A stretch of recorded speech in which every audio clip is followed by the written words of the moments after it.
Hey, good morning, good afternoon, good evening, whatever time it might be where you are. How's it going?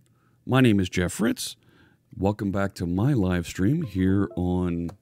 Hey, listen to that. I just plugged in my phone.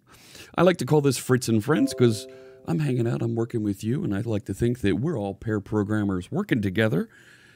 We're a bit of friends, and we're going to write a little bit of code today. How's that sound? Good morning, Lannon. Let's see who's here. Lannon's here. Code for Veronica. Hey, Veronica. DNet78. Bardaki. John 3875. Eckert is here. Hey, hello, Justin Horner. How's it going? Thanks so much for joining us here on this Thursday.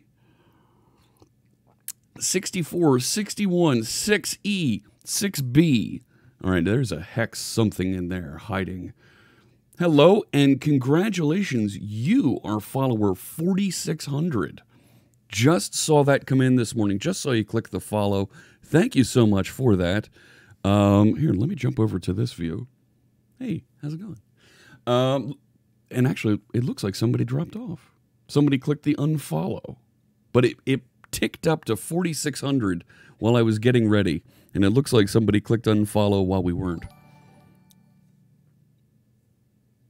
Eckert, thanks so much for bringing your Twitch Prime subscription here.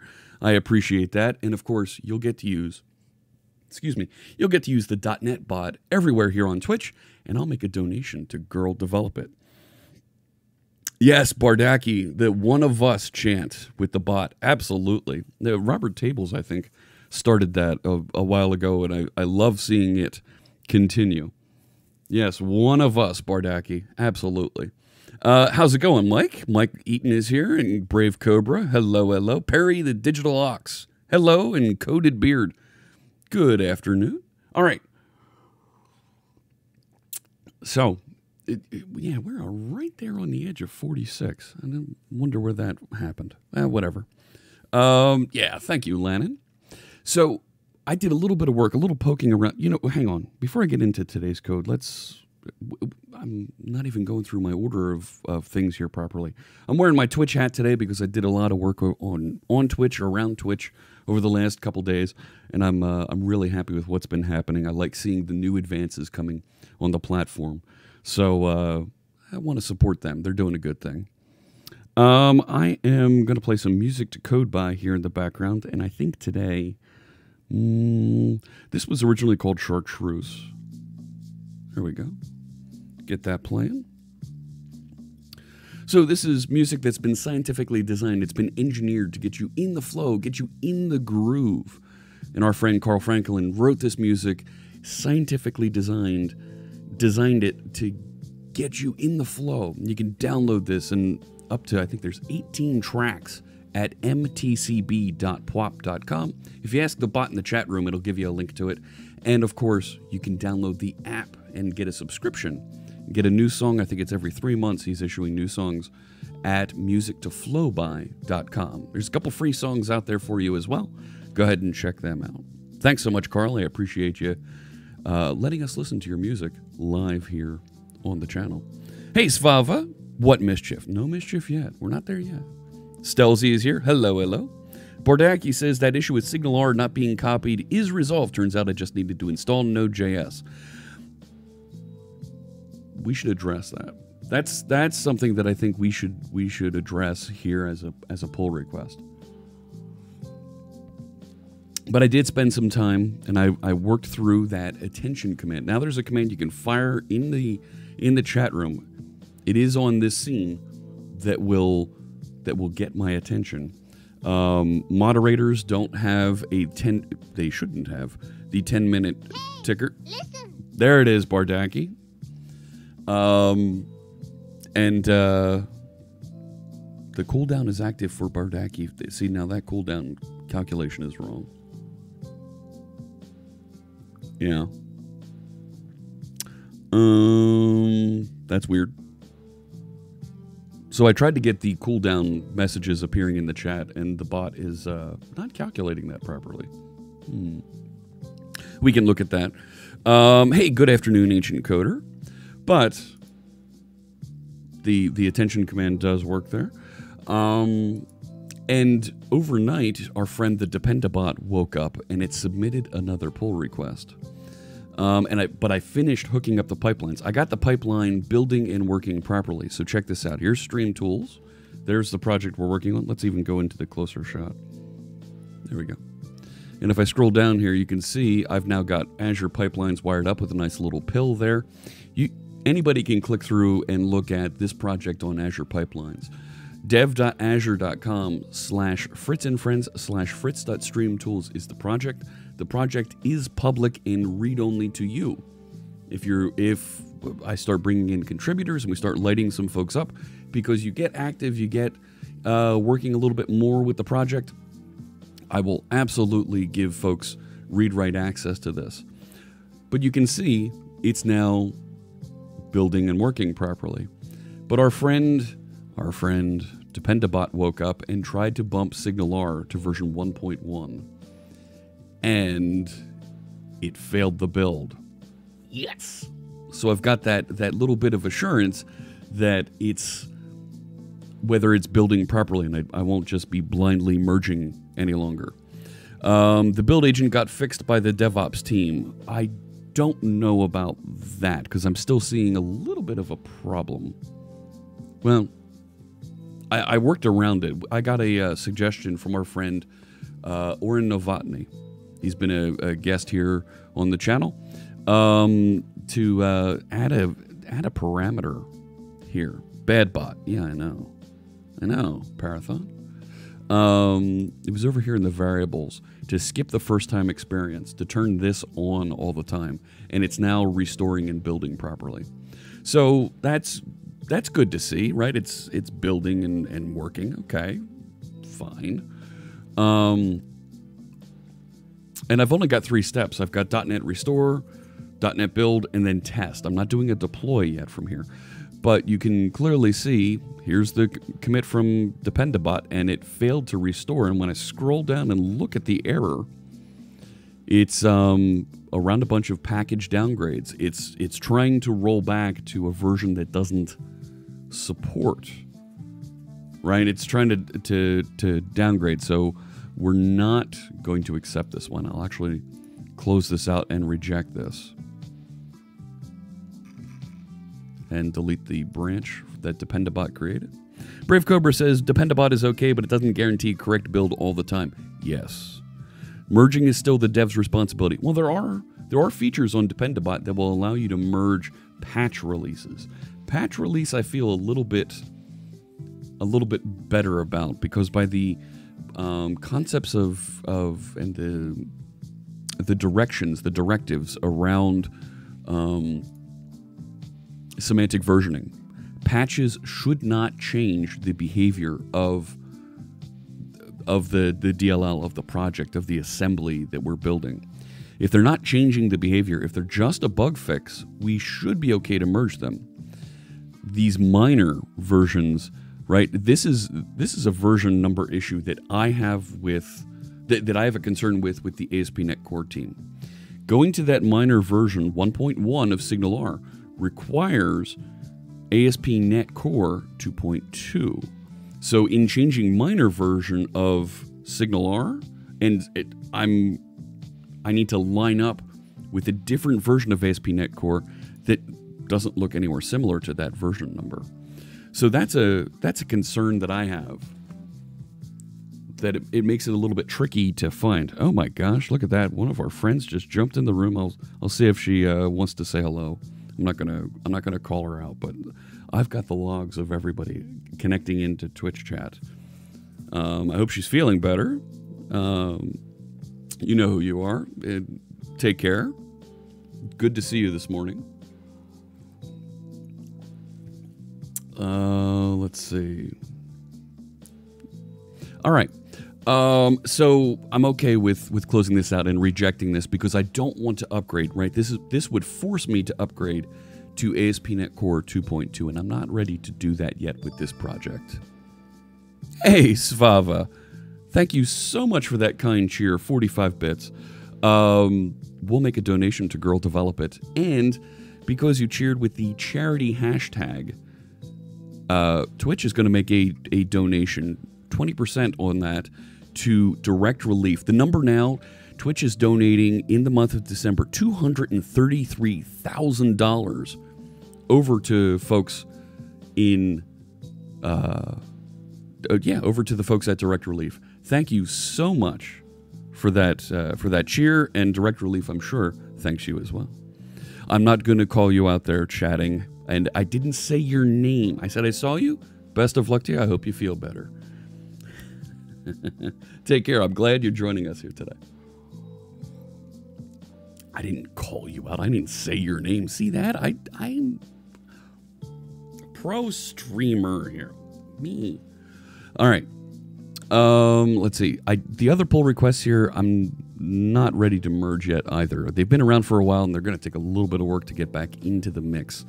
But I'm not quite ready for it, because I want to stay focused on our other issues, our other things that we're working on. I'm actually going to close this one for Azure Pipelines. I think we have, I think we have this working. Now working. Check it out and there's still more that I could do with this to make it a better build, but for right now, I'm okay with this. I could have it deploy. Fritz with the Twitch hat. Yes. Oh, look at this. And Fierce Kitten's throwing her sewing machine across the room. Sorry. It's a very nice sewing machine. It's very nice. Dependabot needs a feature which lists all changes to dependencies that will be changed down the line and doesn't automatically merge it when there are bigger changes in versions. Stelzy, yeah, I think there's something to be said for Dependabot, right? And Dependabot is a service that make sure folks know what this is. It looks at your GitHub repository, looks at the dependencies, and I have mine set up for C#. You can also have yours set up for Node.js or other languages, and it'll detect and look at your dependencies. If there's a patch, if there's a new version of a package that you depend on, it will send you a pull request and optionally merge it automatically for you. I agree. It shouldn't merge or send over just piecemeal. And that was the problem that we ran into, was it was sending over piecemeal things to update for ASP.NET Core 2.2. And it made the project unstable. And nobody likes that. That's not fun. So we backed out those changes. We canceled those. SignalR requires 2.2. I thought it only requires Net Standard 2.0, asks Parathon. Good morning, Hugo. So SignalR is a component of, here, let me show you. Let's go to NuGet.org. Microsoft ASP.NET Core SignalR. There it is. Microsoft, so the framework, the server-side framework, depends on Net Standard 2.0. Yes. However, it depends on SignalR Core, which depends on ASP.NET Core 2.2. So if you bring in 1.1 of SignalR, you depend on ASP.NET Core 2.2. However, we are on 1.04, which, yes, is .NET Standard, but it depends on 2.1. So by updating a minor version in ASP.NET Core server-side framework, you're getting brought over to the next minor version of ASP.NET Core. And that might be okay for some folks. For what we're doing, I don't want to cross the adoption and migration of updating ASP.NET Core yet. That's not something that I want to work on. Hey, Alex, good to see you. Yeah, there you go, Parathon. So NuGet dependencies are a little misleading. I don't think they're misleading. I think you need to drill down and exactly, Parathon. You need to walk the tree a little bit, and I would love to be able to visualize that a little bit better. I think there's some visualization that could be done with this to be able to show you, if you update this, here's all the things that will update with it, and be able to show maybe some yellow flags, some red flags of what might be an issue. That might be an interesting thing to show when Dependabot submits a pull request. Might be. So, okay. Oh, coffee this morning. I've got like 2 Keurig pods of pumpkin spice left, and this is like my third to last one. I'm trying to get rid of it because I want to get into Christmas flavored coffees. And I've got so much left. I once installed a NuGet package that removed all other references. Oh my gosh, Veronica, that's awful. Jim Priestley says Project and NuGet visualization would be an awesome plugin. I agree. Yes. There is definitely something to being able to visualize a little bit more in our code as we make changes. And I think that's an opportunity to be worked on here. Fierce Kittens asks, Starbucks or the Green Mountain? I'm a Green Mountain fan. I spoke at Vermont Code Camp. Gosh, it must be 5-6 years ago now. And our friends in Vermont, I wanted to get to the Vermont Teddy Bear Factory. I saw it as I was leaving town. I'm like, oh, I forgot to go there. But I did get to go to the Ben & Jerry's factory. Let me tell you, I'm sure folks in the chat room love Ben & Jerry's like I do. But seeing how they make it and then taste testing stuff afterwards, oh my gosh, so good. Just liquidated your Green Mountain supply. Can't stand the Starbucks one anymore. I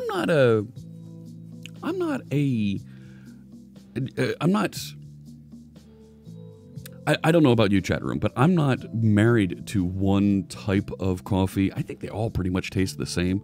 My challenge with Starbucks is when I go and buy the pods from my Keurig machine, they're typically like $1 or $2 more than the Green Mountain ones. And they're $1 or $2 more, and there's only 10 pods in the box versus 12 in the Green Mountain box. And to my uncouth taste buds, they taste about the same. So it's like, Lannon's going to get a cup of tea. That's a fantastic idea. F. Hinkle. Is it F. Hinkle or is it Finkel? Let me know. I want to make sure I pronounce your avatar, your nickname properly. Yes, I am donating to Girl Develop It, and I think we're gonna shake up who we donate to starting in early 2019. I think quarterly we'll have a different nonprofit that we support. F. Hinkle. Fantastic. I will make a note of that, and we will be sure to address you properly. So yeah, we'll probably rotate around. I think to a couple different organizations, nonprofit organizations in 2019, and quarterly support a different one. Oh gosh, I want to make sure I mentioned, and I've got to put up some blog posts, some schedule announcements here. Tomorrow, Steffi is going to be joining us, and we're going to do our first Coding for Newbies stream. We're going to start building a web application. We're going to build a little photo album application using just HTML to get folks who aren't coders, to get folks who don't know how to use Visual Studio Code, don't know how to work with HTML. Get them started and on the right path to learn a little bit more about writing code and what it's like to be a software developer if they're interested in getting involved in this industry. Steffi's a semi-professional Hearthstone player. She was involved in the big tournament this past weekend here in Philadelphia. Did quite well, and she's very interested in pursuing a career in web development. So we're going to talk through and have a fun day working and learning about the basics of web development tomorrow. Next week, next Friday, our guest is going to be Fairy Wings. And Fairy Wings she's another streamer. She builds things with chainmail, jewelry, and various things. I don't think she's ever built a full suit or shirt of chainmail. From what I've seen, she builds necklaces and bracelets and anklets, all kinds of neat things. And there you go. See, it just ticked over to 4,600. So Fairy Wings will be joining us, and that'll be a lot of fun. We're going to go a little bit deeper into those. There's F. Hinkle. Thanks so much for the follow. It looks like you were follower 4,600. Congratulations. So that'll be in a week. And then We have Ellie Face will be joining us 2 weeks after that, and we're going to dig into CSS a little bit with her. Maybe a little bit of JavaScript. And then my last guest that I have planned is at the end of January. I've confirmed that I have John Montgomery, who's I know I'm going to get his title wrong. I work with him on the Visual Studio team. He's the head. I don't have his title. His title's hanging around. You've always see him at the end of the Visual Studio blog posts. Whenever there's an announcement of a new version of Visual Studio, he's one of the folks that helps to helps to decide what are the new features that are going into Visual Studio. And yeah, you'll typically see him. Let's see here. Whenever there's a new announcement about Visual Studio, this might not be his. I'm looking through the blog because I know he's on one of these. There he is. Director of Program Management for Visual Studio. So he leads all the program managers around all the various pieces of Visual Studio. He's going to join us and talk to us about the new things that Microsoft is doing, interviewing folks, interviewing engineers. And I know there's a lot of folks here that are trying to advance their career, that are trying to grow as a software developer. And we're going to talk about learning process, interviewing, and maybe some cool things about Visual Studio. That'll be on January 31st. So it'll be a great opportunity for you to talk to somebody who's hiring engineers, hiring folks who make some of the products that you use and enjoy. Yes, absolutely. Have your notepads ready. Did he write the article that was on Medium? Yes, he did, Hugo. He wrote a great article on Medium. Let me see if Twitter. I think he's John Mont on Twitter. Tremendous. Throw John a follow here. He's always got some great insight as to what's going on with technology. And what's going on in our field, in our industry. Good pointers as to some things to learn and follow. Where is it? About interviewing, Python support.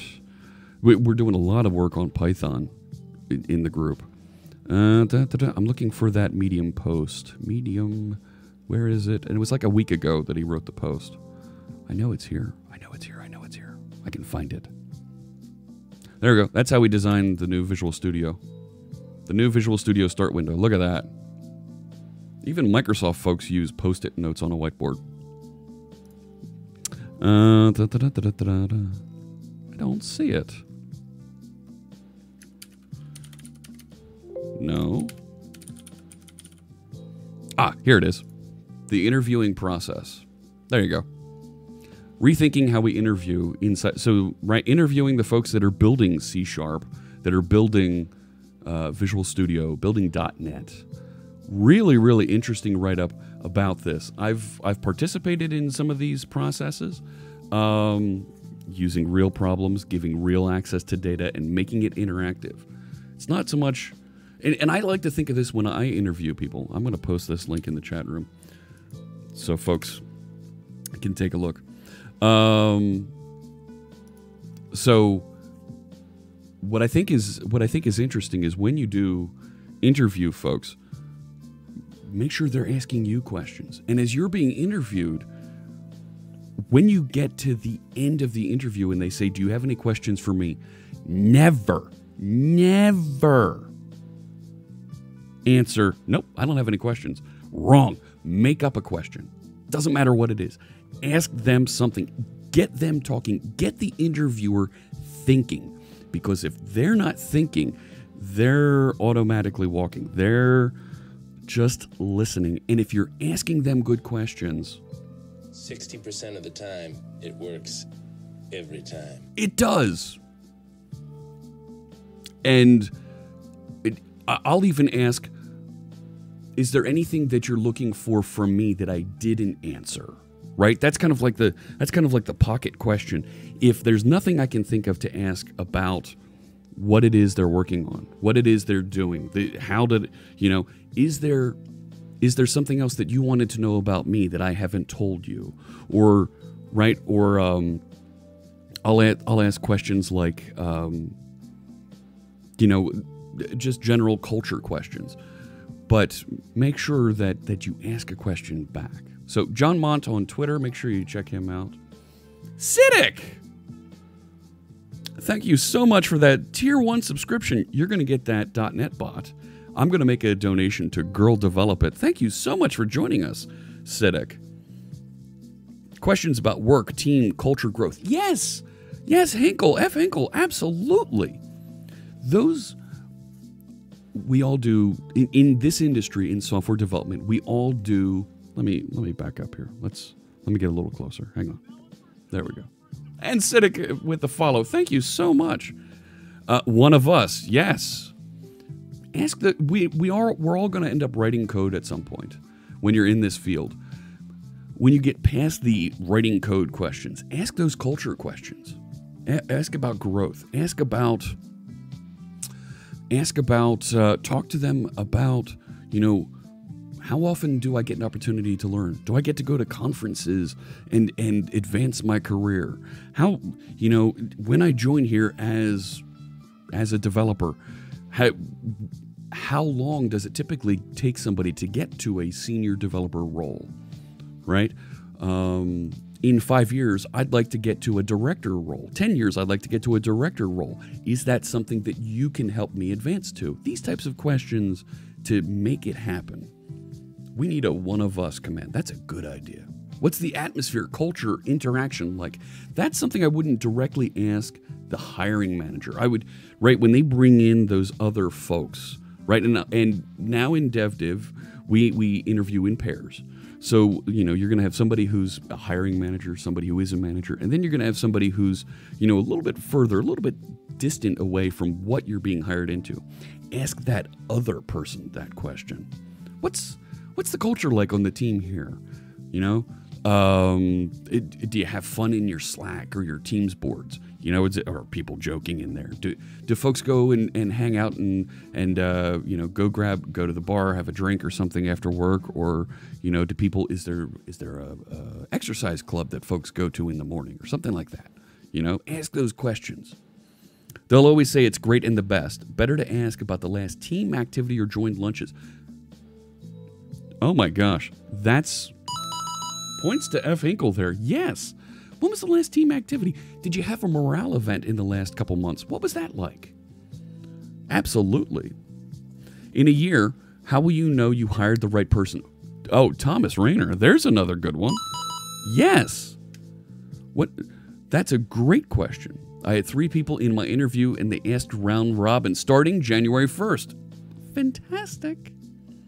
DevLead is here. Hello. Had Docker issues. That happens more often than not. So, yeah, congratulations, Bardaki. I think you were mentioning that a couple streams ago. That is phenomenal. Always happy to hear when new folks, when folks get a promotion, get a new job. If you're out there and you're looking to advance your career, share it with us. We want to celebrate it together here on the stream. If you're watching this on a YouTube recording, yeah, you can drop a message in the discussion below. But join us live.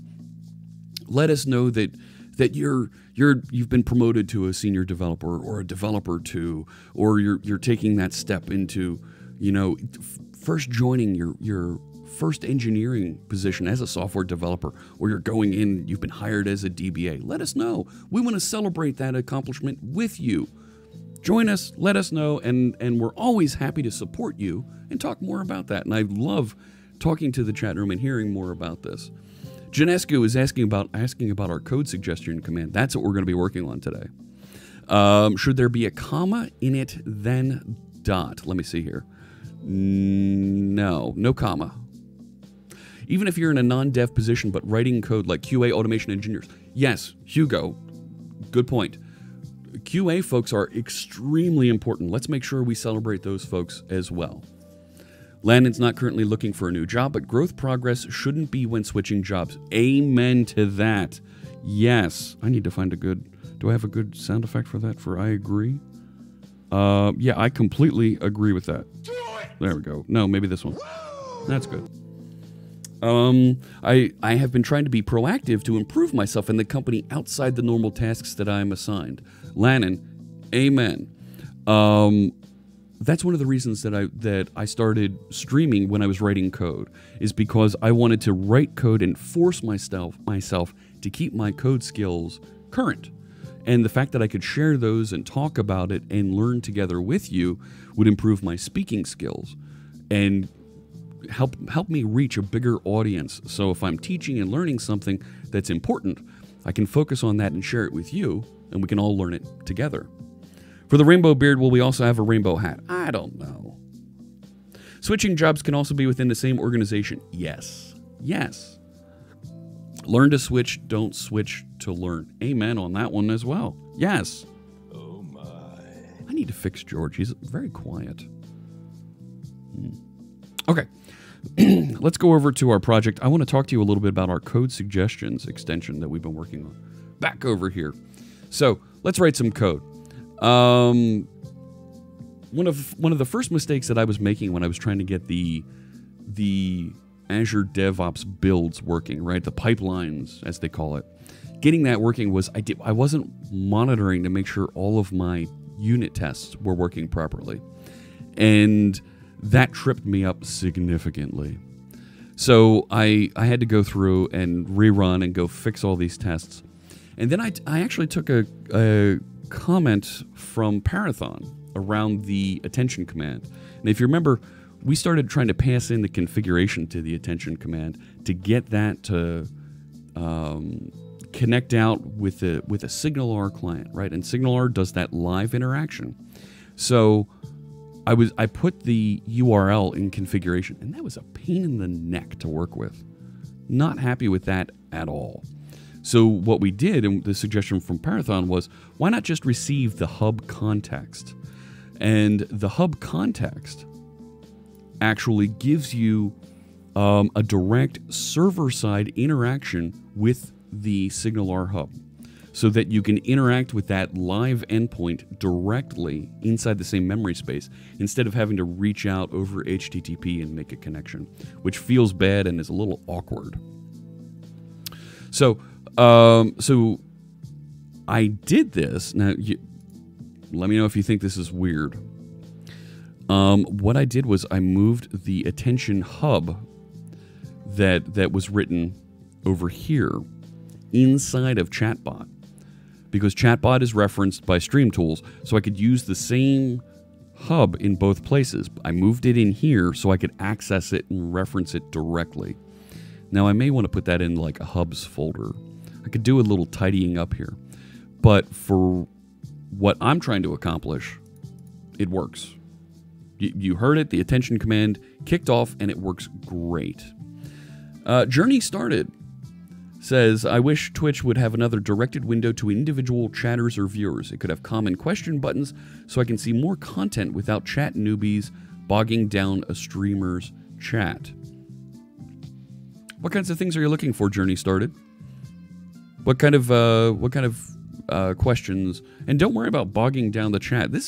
We're very AMA here. We're very Ask Me Anything. And a lot of the folks that are in the chat room have been around a little bit and can help direct and answer your questions. Let me know. You can have different chat rooms for that. It gets a little bit tricky to manage and keep an eye on everything. You're right, Feist. I could. But I would need to have multiple windows open so I could see what's going on in each of the chat rooms. So that's me being a little bit selfish. Don't worry about bogging down the streamer's chat. Not at all. We're extremely friendly here on the channel. You won't find anybody intimidating, anybody complaining. And I think that those folks are going to get knocked down a peg before you would. Fierce Kitten. Well, here's the truth about Fierce Kittens. Fierce Kittens may not be friendly, especially towards JavaScript, but here's the real truth. It's illegal in 9 countries. It's illegal. She's illegal in 9 countries. Just like that cologne in Anchorman, okay? So why don't you refactor the attention hub into its own project for single responsibility, etc. I could pull all of the SignalR hubs into their own project, and what Stelzy's referring to is because it feels a little weird that I put this over here. I could put it into its own project and put it as a dependency to these things, so that all of our SignalR interactions that we do need to reference when we build clients and do some of these things are in one place. It's not bad.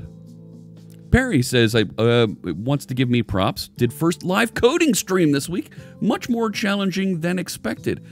Perry, that's phenomenal. Kudos to you. I tell you what, let's settings, channel. Where's that host list? Let's put Perry on the list here. Perry at digital. There you are. I will add you to the host list.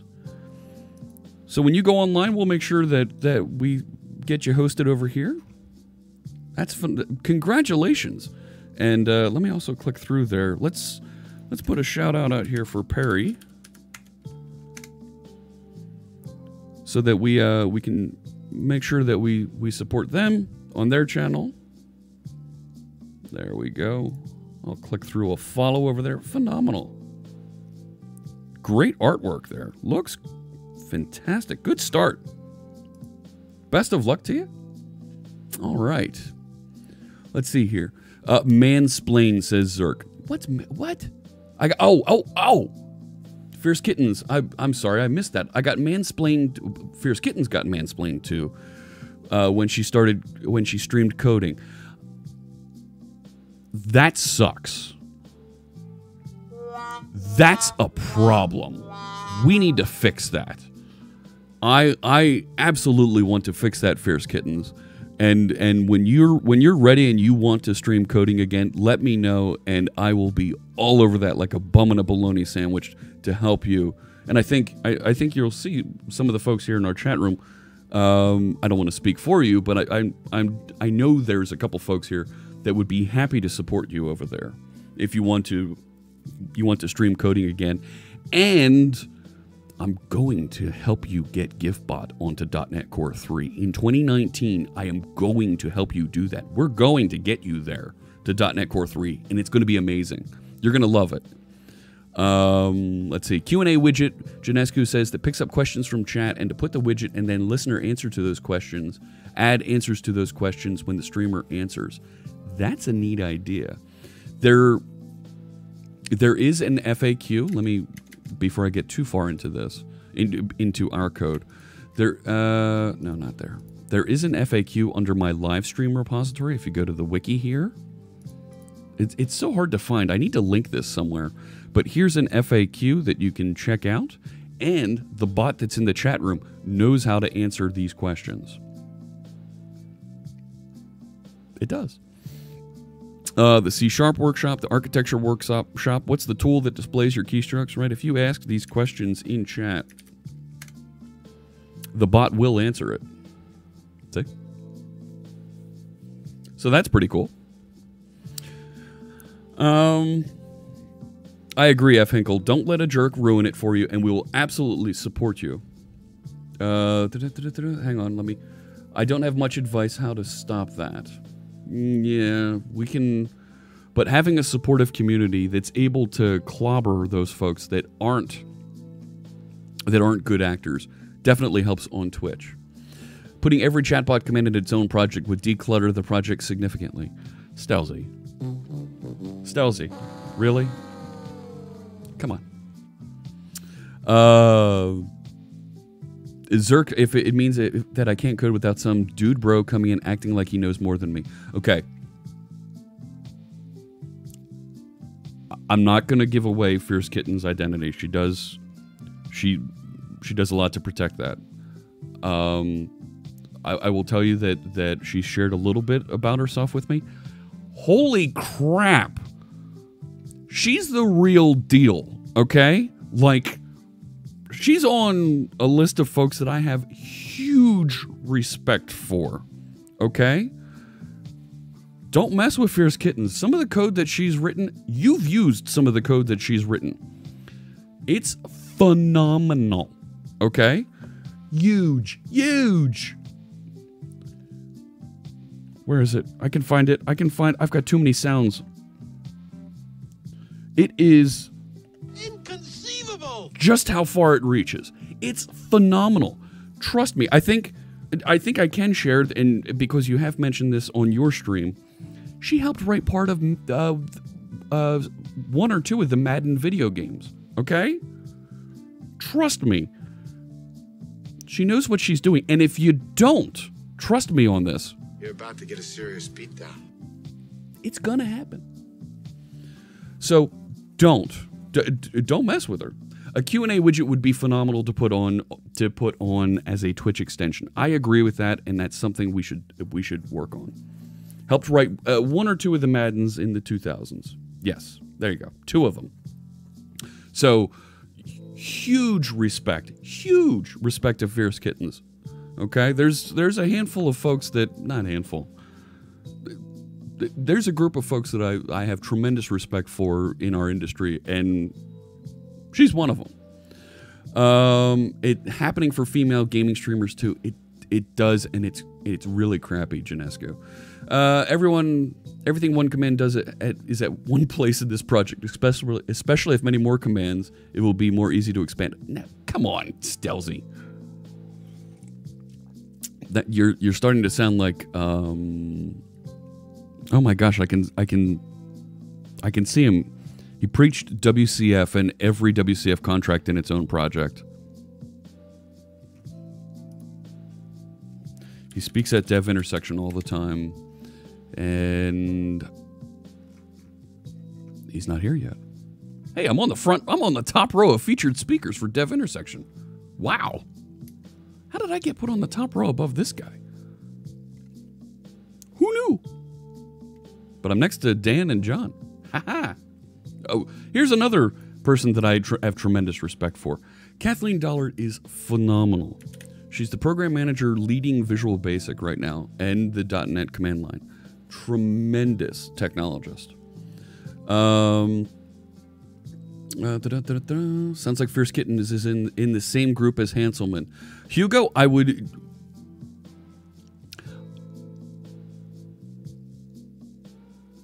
think if he had her on no, spin this around. I think Fierce Kittens would be a tremendous guest for a Hansel Minutes. Absolutely. No one tries to teach me how to sew in chat. I try to learn how to sew from chat all the time on Fierce Kitten's stream and a couple other folks' streams. All right. Always assume someone knows more than you, especially when live coding stupid questions is more a dialogue with yourself. It is. It is dev lead. Zerk, no. Yeah. For safety reasons, Fierce Kittens stays pseudonymous, and I respect her tremendously for that. And I will respect, and that's why I only mentioned that about EA, because that's something she disclosed on her stream. Azure function per command. Stop that. Let's make that happen. Yes. iglooconf.fi. Check those speakers there. Who's on iglooconf? That's a Finnish conference, I see. The coolest Azure I love it when a plan comes together. Yeah. Let's see, what do we got? Who's here at iglooconf? Magnus. Look at how staring off into the clouds Magnus is. Yep, there he is. There's Magnus. Brady Gaster. Good buddy of mine. Martin. I used to work with Martin.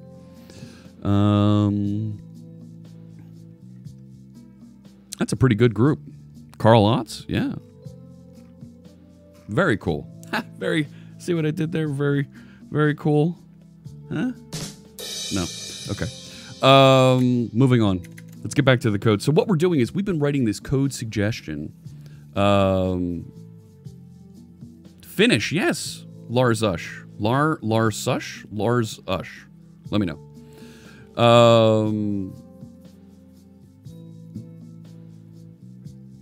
Yeah. So folks, let's I definitely think if Fierce Kittens wants to do another coding stream and she wants our help, I think we can be there to help. We shouldn't take over and run her chat, but if that's something that she wants to do, definitely. Very punny. Thank you, Svava.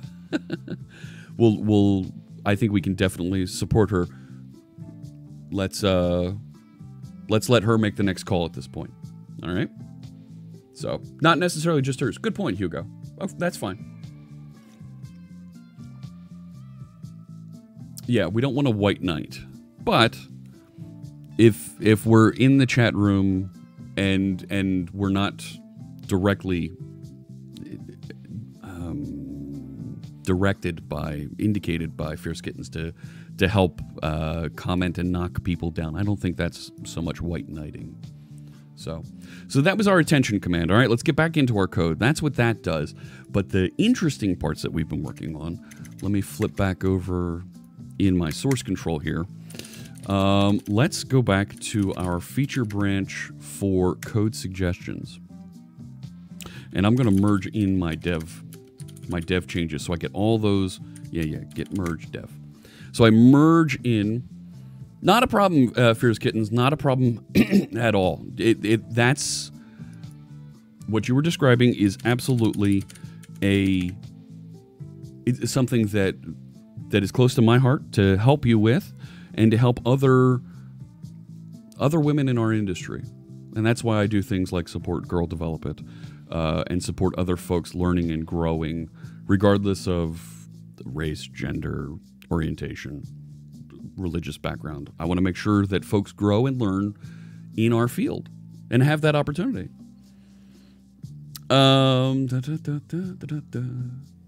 Those panels are from speakers. Boomy asks, Boomy LOL. Okay. Are you using? Never mind. The Boomy tool is what I'm thinking. I deployed .NET Core 2.2 API on Azure with the new in-process thingy. It's so fast you can't even see the loading spinners of my Angular app anymore. Congratulations. Congratulations, Boomy.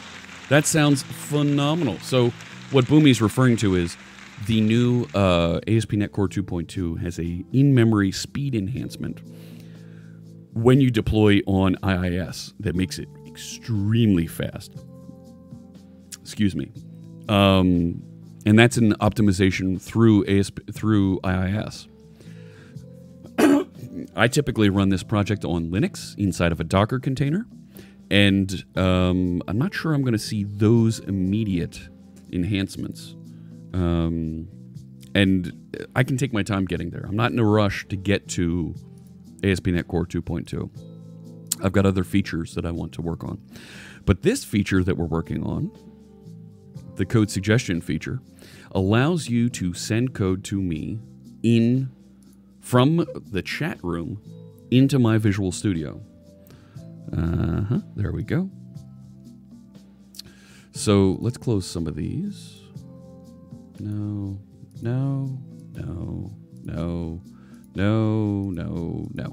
Okay. And it's none of these either that I'm working on. Close all of them. I'm working down here in the live coding. This is a project that's a Visual Studio extension. I'm going to set this as the startup project. I'm going to first build everything, and then I'm going to run my application, run the web server in the background here, so that you can see it. And then I'm going to need to walk through and explore a little bit that's going on here. Am I going to be at the Ignite Tour January 10 through 11 in Toronto? No, I will not, Perry. I've been, I have not been asked to participate in the Ignite Tour. The next event that I'm at is actually Microsoft Ready, which is an internal conference that we run for folks that are in the field at Microsoft. I'll be there in February. March, I'm at MVP Summit. April, I'm at Codestock, and you'll see Codestock pop up in my event window over there. April. May right now is when I think, based on previous years, May should be when Build is. I don't know exactly when, but I'm assuming Build is in May because that's when it's been the past 3-4 years. June, I'm at Dev Intersection in Orlando. July, I might have something special for you in July. Codestock is in Knoxville, Tennessee. That's right, Nameless. Yep. You'll be there. Fantastic. I'm looking at running a couple of live streams from Codestock. I'm in conversations with the organizers. I'm doing a session at Codestock on getting started as a live coding streamer there. Does the command reference the current project? There are common file names like app-config that could occur multiple times in one solution. Stand by, Bardaki, because that's the piece of code that I'm working on next here. So I've got the live coding, everything built here. I'm going to, let me leave my Git window there. Let me open a new window so that I can run the web project. Yeah, Bardaki's kind of jumping ahead on this. So I'm going to .NET run the project over here. You can read my mind. Hey, Venkat. Good to see you. Let's see here. All right. Okay, so it's up and running. And now if I run the extension. So, right, and this is always weird, and I always say this when I do this. I'm actually debugging Visual Studio with Visual Studio, which kind of makes sense, right? You want to build Visual Studio with Visual Studio. Yeah, that's it. Wow. It's very meta like that, to be able to do that. I get Azure Relay, Azure Service Bus, Azure Event Hub stickers. 1 year from IglooConf. It was before Event Grid was GA. Neat. What did the team use before Notepad? No, I don't know what they used before Visual. Well, so the real question is, right, if they use one version of Visual Studio to write the next, what did they use to write the first version of Visual Studio? I don't know. They were VB6. No, it can't be that. You know what? I think that's a good question for us to bring back up with John Montgomery when we see him. Borland, maybe Borland. Nah, I don't know. Hey, Deathpacks, good to see you. Well, they used C++, but what was the editor that they used? All right, I'm going to open a simple console application so we can have this here. Notepad. Mary Jo Foley would love you, Mr. Magoo, for saying that. All right, so there's my project up and running, and you'll see down here I have a new output window that we built called Code Suggestions. Code Suggestions from Twitch will appear here. Yeah, Notepad did get updates. Isn't that... That's been a long time since we've seen that. So now if we punch into the chat room, if we say code, and then I'm going to give it a file, program CS, and then a line number, public string foo. I got that backwards, didn't I? The line number comes first, doesn't it? Nope. Okay, now I'm getting my my own project backwards here. Oh, no! So this is what I'm trying to figure out here. There it is. It came through. Public string foo. Fine. That did its thing. It put it in there, but it also puts it in my error list. It should also be putting it over here. But I don't have this piece working properly, where it locates the project. And that's what I need to work on here, is not doing that. Will Notepad ever be better than Notepad++? No, probably not. There we go. I'm going to skip that line. And it's probably going to bomb out because it doesn't know what project item is. Yeah, there we go. There's my message. New code suggestion from C# Fritz for program CS on line 12. And there's... Right, I can clean that up a little bit. But when I click on this now, it navigates right to the file. Yeah, better. That's a good comment from Brave Cobra. What's better? Besides, if you want something better than Notepad, use Visual Studio Code.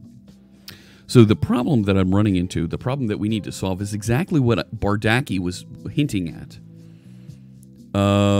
There we go. So there's actually 2 bots running right now because I have the debug one hanging out here, Adrian. And I need to do like a help on the code command, right? It should. Let me go find. Why am I? Code command. There it is. In the description, it should tell you. There it is. Send a code suggestion to the broadcaster in the format code, file name, line number, and then the code. So, and maybe I want to change this to a C instead of just code. So it's a little bit shorter. We'll think about that one. Wikipedia said C++ game before Visual C++. Yeah, that does make sense. They might have done that from DOS? They had to. They had to be using C++ before to build DOS and Windows. Visual Studio has existed for almost 22 years. Yes. And the current vice president who's in charge of the developer division, that both John and I work for, and other people named work for. Her name is Julia, and she was actually a developer on the original Visual Studio.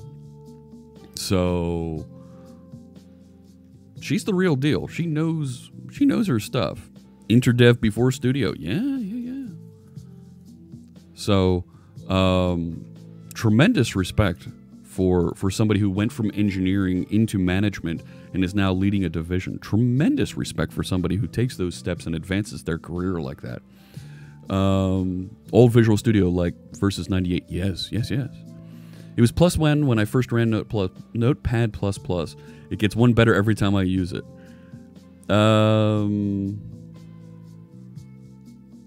Visual Studio is like 30 years old.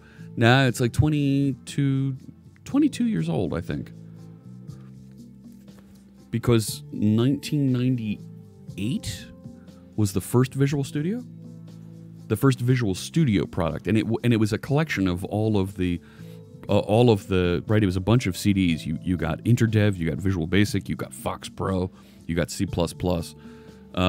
Yeah. As a suite, in the same vein as Office.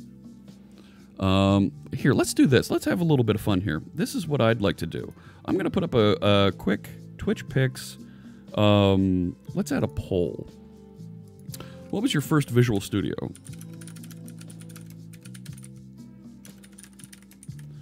And let's add some, let's see.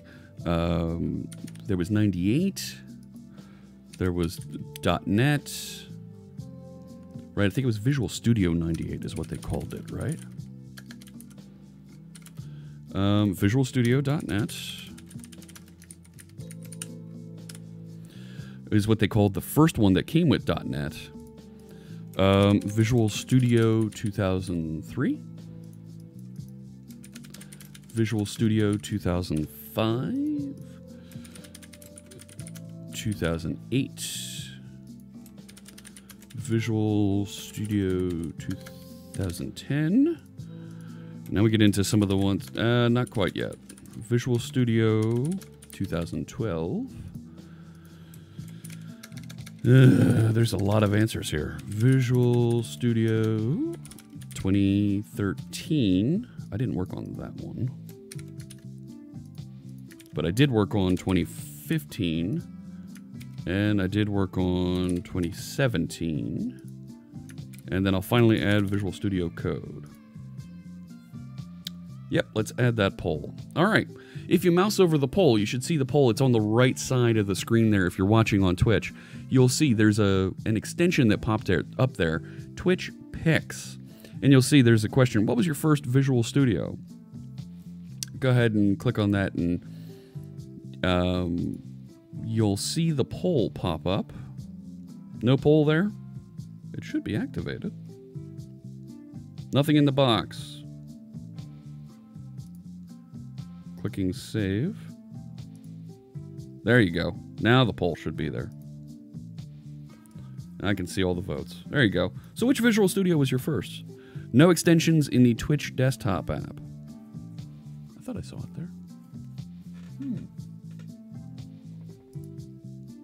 There we go. I got some folks with 98, 2013, 2015. Cool. I predate all of them. Use the original betas as well. Then, yeah, 98. Say that one. Very cool stuff. C# Josh. Hey, C# Josh. I like how you structured your name there. I go back to a project most people probably don't know existed. Visual Basic for DOS. Worked on a few projects with that. Wow.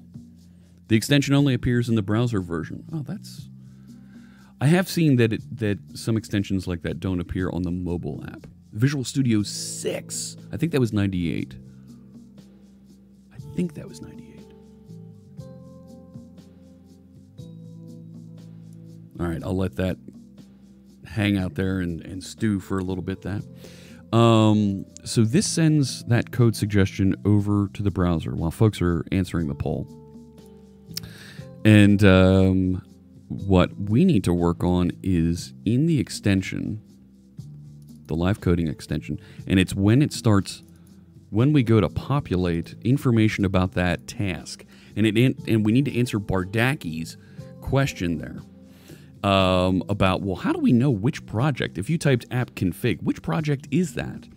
So I need to go find which project it is that you're referring to with that file name. So I wrote a method here that doesn't work, that should go figure out which project it is. And I want to step through this because it uses some really arcane techniques to walk through the Visual Studio solution. It's actually walking through Solution Explorer to try and find the appropriate project. We are officially mostly dinosaurs. Welsh Ronaldo. Woo! No, not that one. And you blow it! We're not dinosaurs. We've got wisdom. That's what we've got. We've got wisdom. In the browser, it works. Okay. That's good feedback. Thank you, Tagaron. And what's interesting is the desktop app is actually an Electron app that has a web browser embedded in it. So that's a thing. Oh, you know what?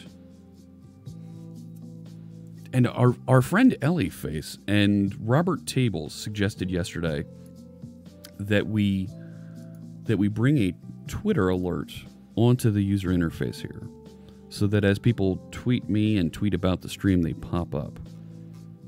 That's not a bad idea. I don't necessarily want it right now, though. I get distracted enough here. Found the pic now. Required me to make it visible. Ah, yeah, you do have to accept it. There's a little button at the bottom of the user interface you have to click to make it appear. Mouse over, and then mouse over the right side of the stream. Yep. When you mouse away, it should go away. So what this method does to try and resolve when you say we need to put an entry in app config is it actually grabs the Visual Studio solution and then walks through the projects in that solution and tries to find looks at each project and then looks at the files that are inside that to try and find the one that has the same name. I'm not doing this right. You saw it errored out. I want to figure out what I'm doing wrong here and kind of step through it. So here's where I need your help, chat room. I'm going to continue to use that simple console app that has an app config and has a program CS. When I get this debugging and running, I'm going to ask for your help to send over some code suggestion commands to jump down and help us debug through this. And when I'm debugging through it, see if we can figure out what exactly we should be writing for the code here so that we can identify exactly which project to hook this into. And if you're not interested in following along with the debugging, what feedback should we give someone if they suggest something like app config and we need to then ask a follow-up question, I think, of which project are you referring to that app config should be updated in? So think about it. Let me know. Is anybody interested in me opening my live share read only so that you can take a look in here and do some IntelliSense and explore around the code? Before I hit debug here, let me know in the chat room, and I'll open that up. Alternative syntax with a project name. That's a good point there, Stelzy. Do we change the syntax of the code command so it includes the project name? Should the bot ask back on a whisper? There's another good idea. I went to look for the discs, but went far back and found my original Doom discs instead. Wow, Smab. Yeah, there's definitely something to be said for Doom. You like Stelzy's idea more. Okay. But asking back on a whisper, if you don't include it, and there are multiple instances of it, that's not too bad either. Let's kick this off and let's see what happens with that locate project. Actually, it's already debugging. What am I thinking? Tell you what, can somebody fire a command in there? Fire a code suggestion command in there, and let's see where it's hanging. So program CS or app config. Let's see if we can get in one of those. Thank you, Bardaki.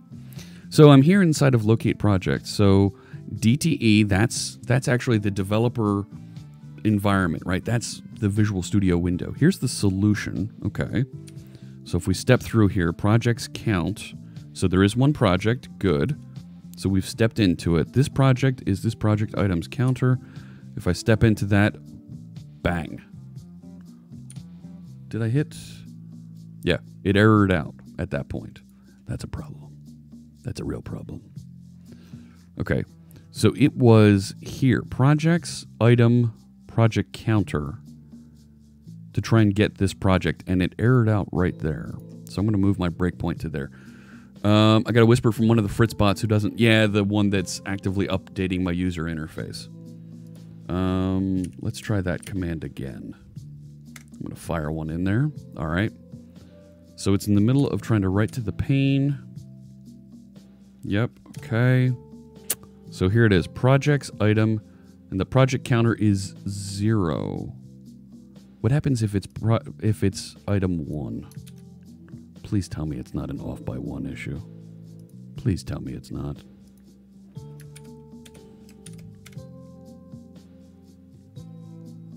Okay, that's an object. If I go to 0, that's null. It's an off by 1 issue.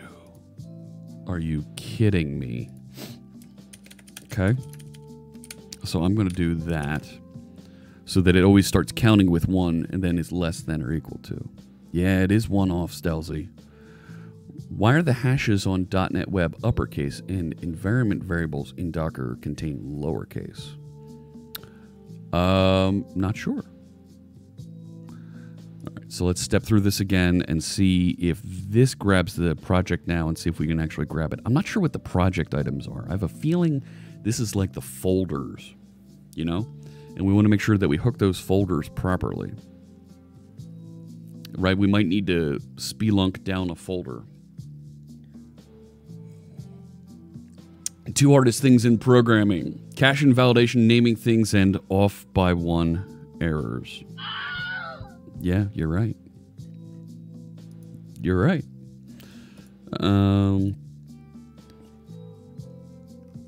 All right, I think I'm going to close the poll. Looks like I've got 2 folks who just started using Visual Studio with 2017. How do I close the poll? I don't see a way to close this. Does that close it when I click that? Or does it delete it?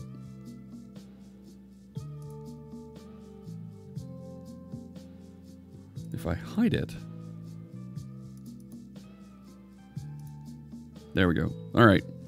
So we got 2 people who said Visual Studio 2017. 1 person in 2015 and 1 person in 2013. So that's 4 folks. 5 folks, including the 1 person at 2010 who's just started using Visual Studio in the last 10 years. Welcome. Gosh. Handful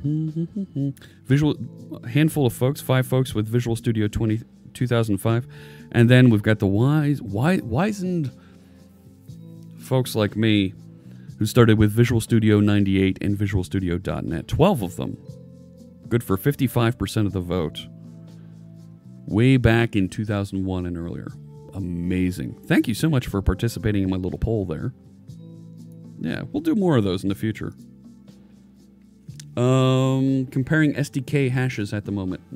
I don't know. Added the best 4 lines of code to your program, says Surfing Twitch. I'm not going to click through that. And Surfing Twitch, I'm sorry, I'm going to recommend to the rest of the folks in my chat that they don't click on that either. That looks a little suspicious to me.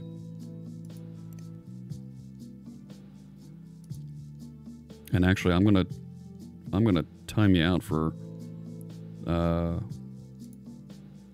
and nuke that comment there. Please don't click that. Semicolon missing is the bane. That's a little bit too hidden for my taste. It is a good poll to post on Twitter also. Yeah, maybe we can do that.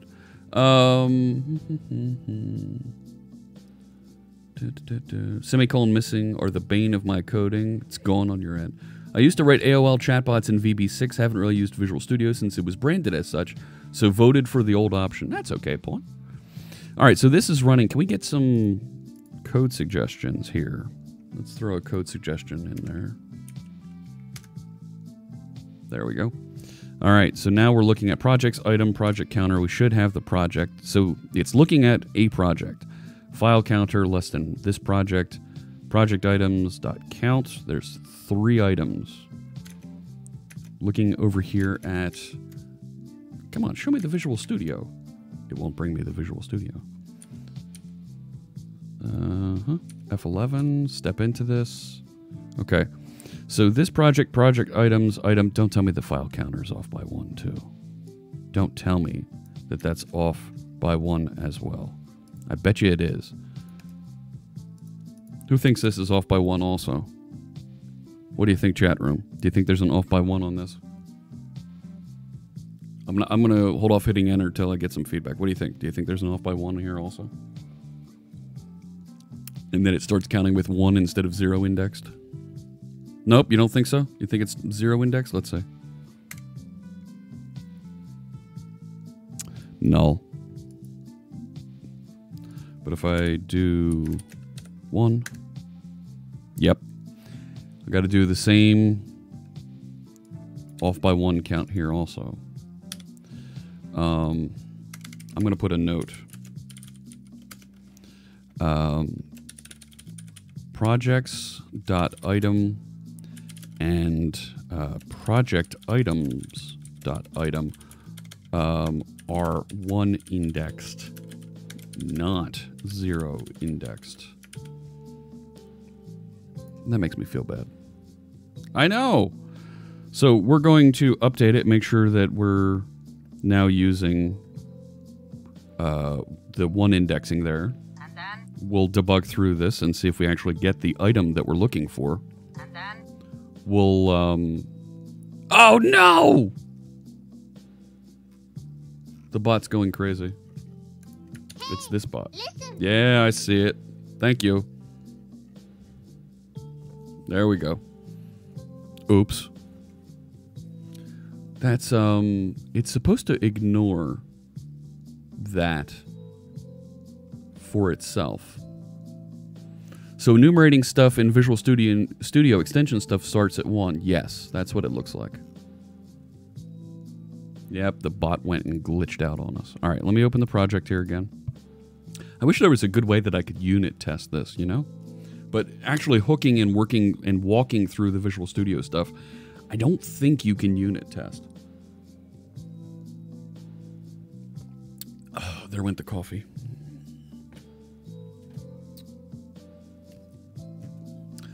Visual Studio extensions must be written in VB.NET with option base 1. That's not bad. Oh, Mr. Magoo is trying to get a suggestion in there. Let's see, the bot should pick up and drop it in here. Right, so it's connected, it's listening. Try that command again, Mr. Magoo. See if we can get that to pop. See if we can get that to come in here. There we go. There we go. All right, so projects item, project counter. All right. Okay, project items.count. There's 3 of them. All right, so project items, item, file counter, name. What's the name? Come on. Come on, do the thing. Maybe I can add a watch for this. Right? I'm going to put a quick watch. It's app config. No, fine, I'll add a watch. Be that way. There it is. App config. There we go. That's really hard to see with the blue highlight. Move that up. Oh, and you can't see it now because it's behind my noggin. All right. So it's app config. Let me pin the watch there. There we go. That's better. Now you can see it. It's small, but you can see it. And notice I moved the rainbow beard thing down a little bit, so there were some folks asking, hey, I can't see the footer in Visual Studio because of that. So the name doesn't equal the file name that was suggested, Program CS, so it should step through. And now this time it's... Why didn't it reevaluate? Now it's Program CS. Please tell me that... No. So we need to check case here as well. Okay. No problem. Dot equals, and then I can pass in, the string comparison type, right? I can't believe I missed that. String comparison, invariant culture, ignore case. You do that so that it always compares regardless of the case. And then I should get it at this point. Let's restart and go through this again. Yep, you're right, Hugo. That's exactly what I ran into. Wow.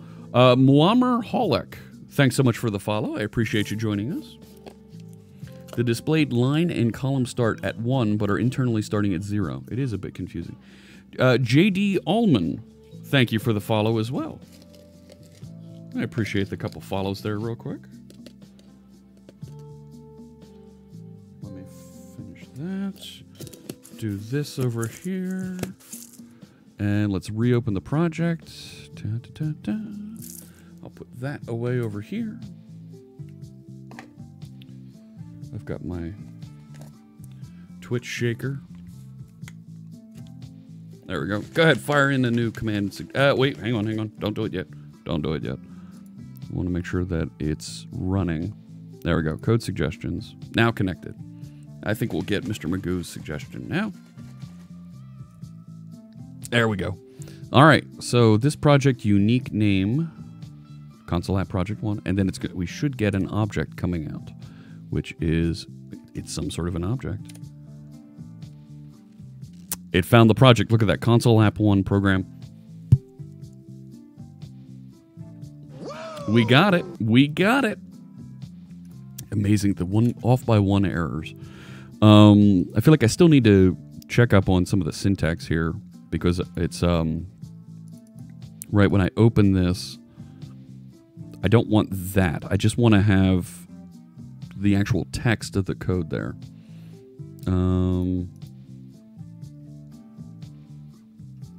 The only issue I'm having with the extension is that I cannot use my Visual Studio shortcuts. There's one from Brave Cobra. Using system.c# Fritz. Fantastic. And it comes through console app 1, program CS. Yes. There's Mr. Magoo. That's one of the next things that we need to figure out is how do we handle it when there are many of these? Also, what happens when somebody keys in and references a... Right now it won't, or it'll grab the first one. Or what happens when there's folders? What happens if somebody suggests in a file that doesn't exist? Right? Program, there you go. Look at that. Program 2 CS. It doesn't find the project. File I think I've hard-coded right now. Right? I think I hard-coded file for right now. Yeah, I did. That's not going to be right. What I'm going to want to do, though, is... Let's think about this. So project item is an IVS hierarchy thing. Can I get the complete file name for that? No, not project. Project item. No. Stop it. Dot. I want to get like the full file name. Returns a unique string name for an item in the hierarchy. And look, it does these out variables. I don't want that. I want to get the file name. Give me the, you know.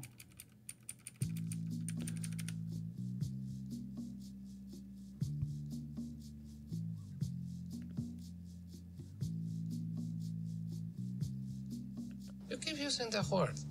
I do not think it means what you think it means. There are 5 properties called unused.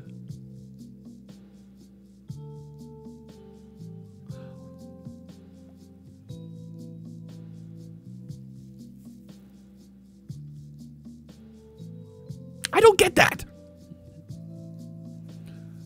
Signing off. Have best of luck to you, Venkat.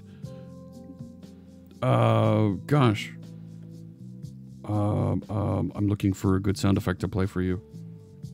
Throw me a freaking bone here. Best of luck to you, Venkat. Let us know how you do with the interview. We'll be cheering for you. All the best for you there. And public at that. Yeah, I know. I know.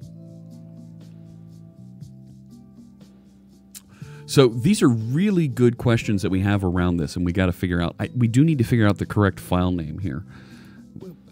What's that? Returns the identifier of the hierarchical item given its canonical name. Is the canonical name get property? Oh, and there's a property ID. Oh, brother. Okay. Let's back up a second. IVS hierarchy. If I F1 on that, is it going to tell me what that is? Here's the interface. Okay. It's a generic interface to a hierarchy of nodes. Each node, including the root node, can have arbitrary properties associated with it. Okay. Each node is identified using a cookie VS item ID, which indicates a particular node. It's invisible to the consumer and is typically a pointer to some private data maintained by the hierarchy's implementation. Okay. But I want to get the file name. Returns a unique string name for an item in the hierarchy used for workspace persistence, such as remembering window positions. No. Let's use the unused. Description gives a good reason for multiple unuseds.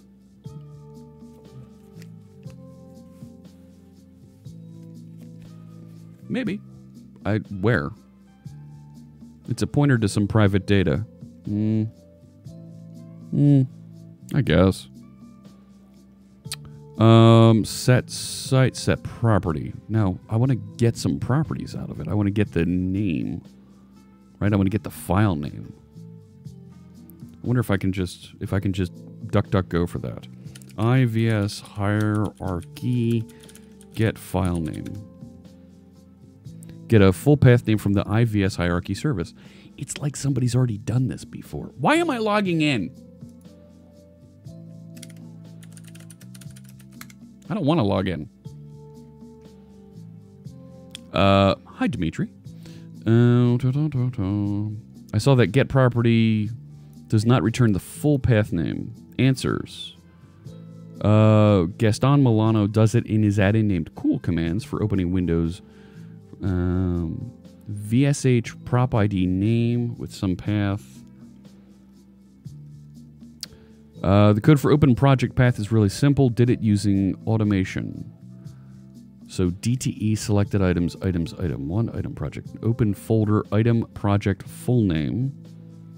Okay. If you have IVS hierarchy and you want a end DTE project, you have to go this way. Oh dear God.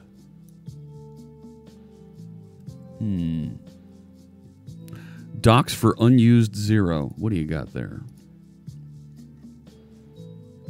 Adds new methods without recompiling or breaking binary compatibility. I get it.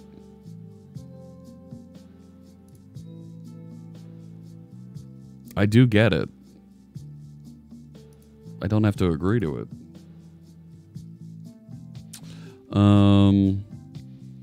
So this gets the project full name, which will give you a folder. Okay. And then I guess we can grab the project items and add those in. It was showing in the... Yeah, there are docs for them, Mr. Magoo. It was showing in the IntelliSense when I had it selected. Huh. All right. Where'd it go?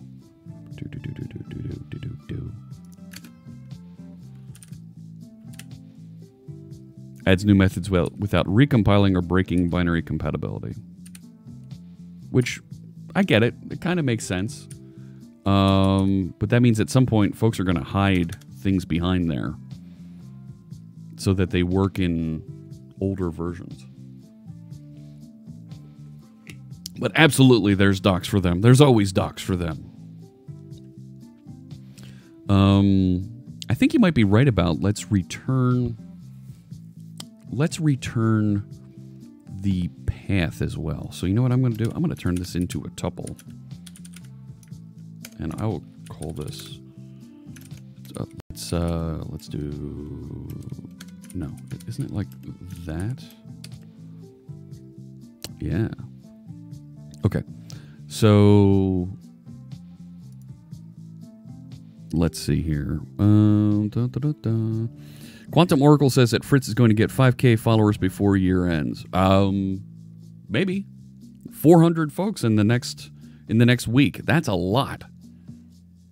Maybe we can do it. Maybe we can't. The tuples are amazing. They are Bardaki. They are. I don't want to just return the out item here. I think I need to. Oops. Oh, you know what? I'm not running. Let me get Karnak running here. Let me move this up so that it's always available. So I have out item. I don't want to return out item here. But what at the end here, I want to return out item and then let's call it full path. All right, so if we also have a string full path, I didn't want to do that. Go away. Full path equals string dot empty. So we allocate that up front, which means I can turn this back into a var. So now I've got my full path that I'm going to write into, but I've got project of unique name. So that returns my object. So the project, right? So if I say full path equals this project dot, and I think it was full name.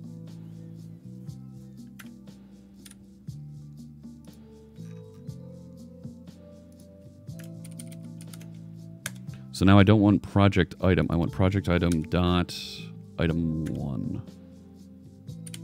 I don't like item 1 there. I'm going to give this a name. VS, let's call it VS object.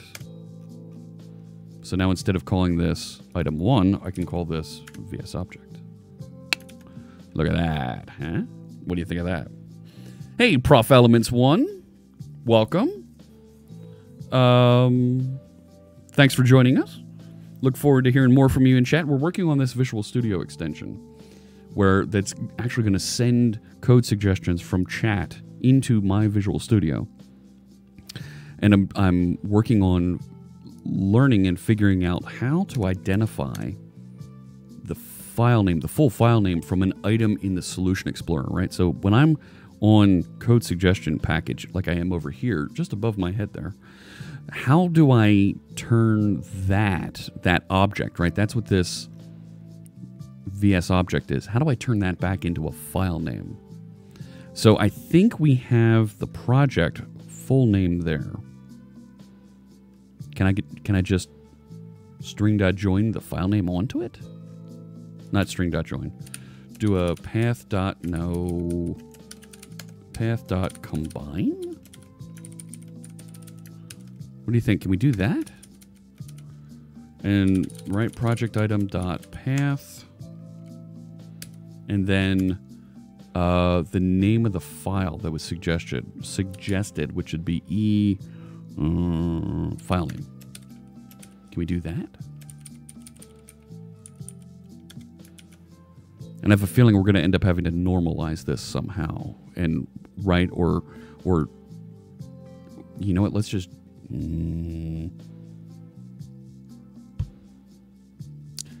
let's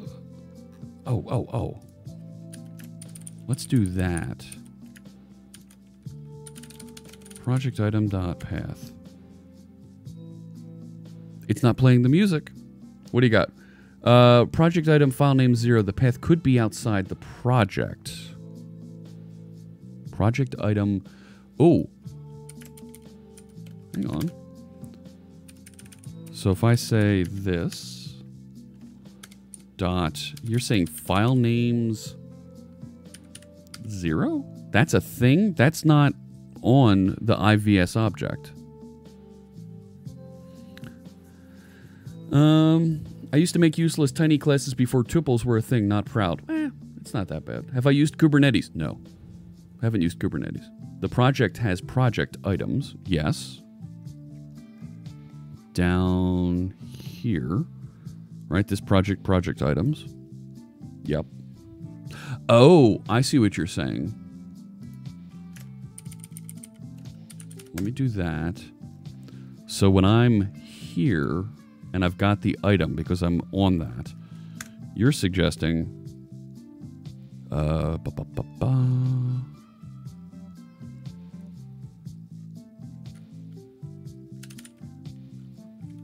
this project items, not fun. Item file counter. There it is. File names. And then get these 0 with 1. So then we can say full path equals. Nice. Nice. Let's make sure we initialize that. So then that should find it. Ooh, I like it. Or 1. Oh no, don't do that to me. Maybe you're right. All right, let's start with it 1. Let's see what it does. I'm going to put a breakpoint there so we can take a peek at what it finds. You might be onto something. You might be onto something. We need to set the out item as well. The out item is being set right there. Where's my other Visual Studio? There it goes. All right.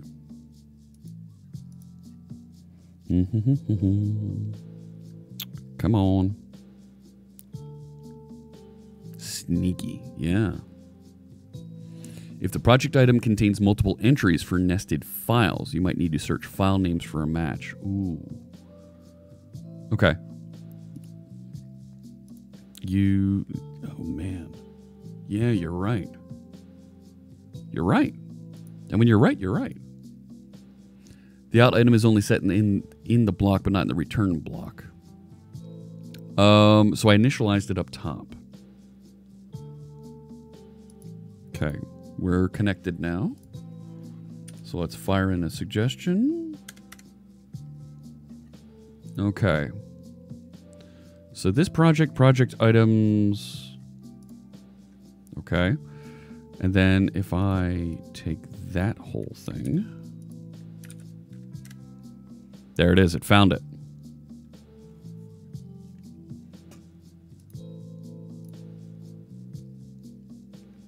Bazinga. All right. Cool. We got it. Is a good Googler. Ship it. For an MVP, for a minimum viable, I think we're pretty close. I think we're really close. I'm going to close that Visual Studio and I'm going to clean up this little bit of text here where, see where it says e-body? I don't think I need that for the full text because I've already got the line in the document. I think I just need that for the text.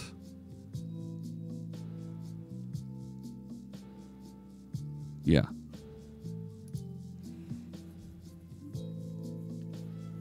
Blazer MVP. The Google foo is strong with this one. And, of course... It can be done exactly how I want it.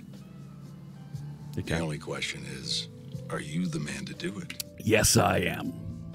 Darn it. All right. Let's see. What can we do here now?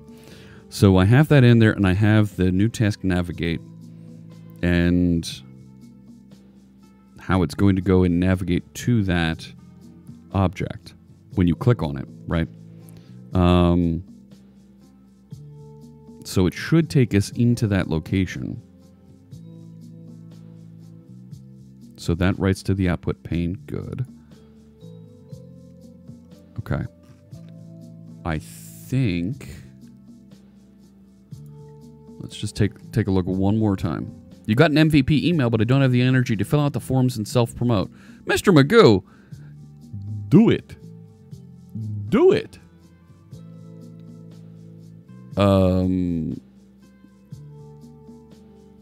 Because it only means good things if you fill that out. Searching for stuff is the easy part, but finding out which search result is the right one and how to put it into good use is the hard part. Yes. So I'm not going to name any names, but I had someone reach out to me Tuesday asking me if I could look at a project they were working on and give some advice. Sure, no problem. Clearly, they searched, found some code snippets, and were asking me to effectively build their project for them because they weren't strong with C# and they needed some help there. And then they offered to pay me to build the project for them, and that's not what I do. I help you. I teach you how to fish so that you know how to feed yourself. I will not write your projects for you. All right, let's fire another what's it called in there? All right, new code suggestion. And then when I open it up, there it is, public string foo. Now the problem that we're going to have is, I mean, there it is. I can copy that in over here now. Right, and that came out of Twitch chat.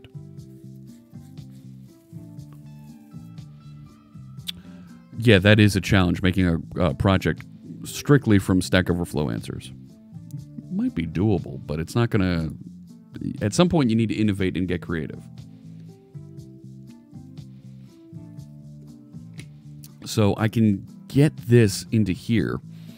The next piece that I think is putting in a light bulb to automatically add based on these things. And I'm not gonna dig too. I don't want to dig into that today. But I think we've already seen there's a couple issues here that we do need to address. If we don't find that file in a project, what do? I think we send a message back to whoever sent that command to say, hey, we need to fix the file name that you're referring to. Or if we find multiple instances of that file, we need to raise a issue back. Hey, which one are you referring to? And I think, was it Stelzy said it'd be great if there was a syntax that we could use to specify the project that file is in so that you can so that you can appropriately pull it out and go and locate it. And what happens if there's folders here, right? So let's do this. Right, let's add a folder here. Test, and let's add another file underneath this. And let's call this Program CS. So now I've got two Program CS's. Look at that. Well, it's right. If I click on this, it goes to this one. Variable names may be challenging if you can't change them. Yeah. Oh, from the Stack Overflow discussion. Yes. So here's the questions that I have for you, chat room. Do you want to be able to specify folder file name when you send in a comment. Project Zero to Hero. Thank you for the follow. I appreciate that. It does find the first one on the highest level. What happens when it does it actually go down and look at this project when it does the locate? Right? Let me put a break here. Let's try that command again. If it matches the current open editor, use that, then search others. That's not bad either. That's not a bad consideration either. So I'm going to tell it to find program CS. Okay, so now we're looking at the project items file counter, right? There's now 4 project items. App config. Well, that's not the right one. Put a breakpoint on this. Okay. Next one is program. I'm going to skip this just because I don't want it to. Oh, you know what? It doesn't return out of here. It doesn't break. It's always going to go through everything, isn't it? Next one is properties. That's a folder. How do I know if it's a folder? Hey, Fretya. It would also be a good feature if, to ask in a whisper which one to use. Yes, Stelzy, that's what I'm thinking is whisper back. Have that conversation, that two-way conversation about what's going on. Code this 12 suggestion for the current editor. Ooh, that's not bad. That's not bad at all. I want to take a look at if this is a folder. What happens if this is a folder? Right, let's clear this. Right, there it is. Now if I dot...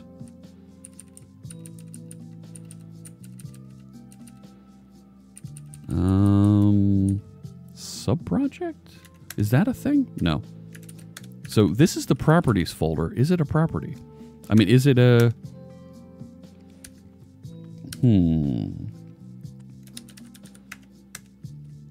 Okay, so there's 4 items inside of properties. Oh, I can't hook it right now. That's interesting. Let me let that go again, and let's see what's in the next one. There's test. Okay, so now let's look at that one. That's kind of behind me. Hang on. Let me pin that so we can take a look-see.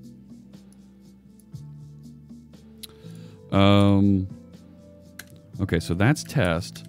So now if I go and reach into the collection.count, now why is there saying there's 4 there? That can't be right.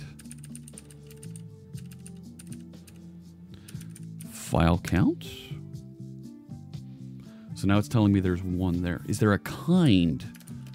Good question. Ooh, yeah, what's kind? Brilliant! What the heck is that? Just return it as an error, specifying that you need to add the path since there are multiple. Yeah, that's real friendly, Brave Cobra. If you're going to return an error, you're sending some sort of a notification back.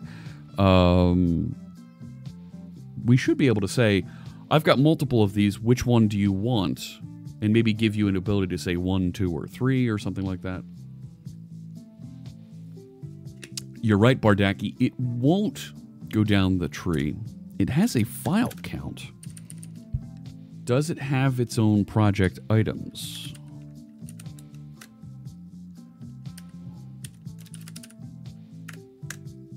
It does. The plot thickens. Let me run that again. Let's see what happens. Yeah. Can somebody send in another suggestion? So we can take a look at Program CS and see what its project items are, and maybe we can figure out something in there. Maybe there's something, what it would look like. I like the list in a whisper with 1, 2, 3. Makes it easy to pick. Yeah. Thank you, Bardaki. So this is app config. Okay, so this doesn't have project items. So if it's not a folder, it's going to be a 0. So we want to find not just where it has the same name, but where the project items count is 0. So this needs to be recursive, which Mads Torgerson, who is the leader of the C# team, would say, let's turn this into a local function inside of this because it's not used anywhere else. So if we turn this into a local function, we can call itself to continue searching down until we find where the project items count is 0 and return that collection of objects. Yeah, Mr. Magoo, I think you're right. A Control-C, Control-V expert here. Bardaki. Spanify it. Whoa, whoa. Hey, whoa. Not yet. Not yet. But let's take this. I'm going to move the... I'm going to take this for loop, because we need to do this also for the project, don't we? Probably wouldn't work with com. Oh, yes, it does. Well, this isn't com. This is com compatible. Passing spans into it, we'd have to turn into a string. Let's take this and let's turn this into, it's an IVS hierarchy. It's an IEnumerable of those.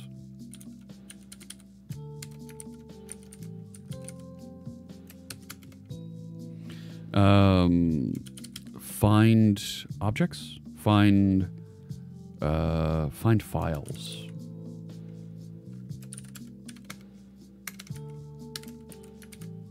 Okay. And I think we're going to want to pass in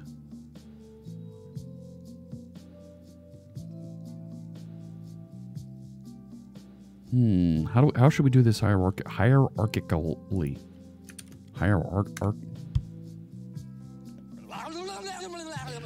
Hierarchically? Right? Because we're going to need to go through each project. I think we need 2 recursive functions here. Pass in a starting IVS hierarchy.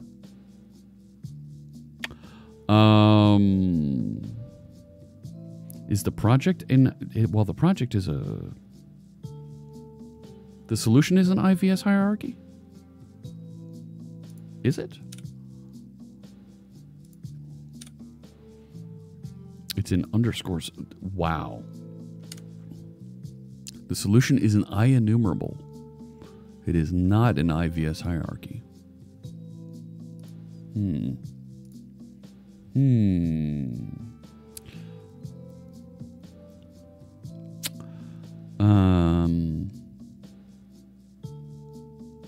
Well, we are doing a for across all projects. Okay. So if we start... No, then I'm not going to be able to call into this. I'm going to have to do this for loop for the projects outside of this. And pass in the project to search. And I don't need that because I'm pulling it there. Okay. So then I can do hierarchically across the projects. So let me move this up here. Right? And I don't need that one. Don't want to get too confused here because of the... Alright. Location is declared, but never... Yeah, I know that. So now if I pass in a project, which is a project, we call it this project. Right, then I can say, if I have an IEnumerable, no, I need to start off with like a list. File list equals new list, IVS hierarchy, right? Something like that. And then pass in the file. Not that way, not that way. If I say find files project, I don't want to necessarily return. Because I also want to pass in an IVS hierarchy.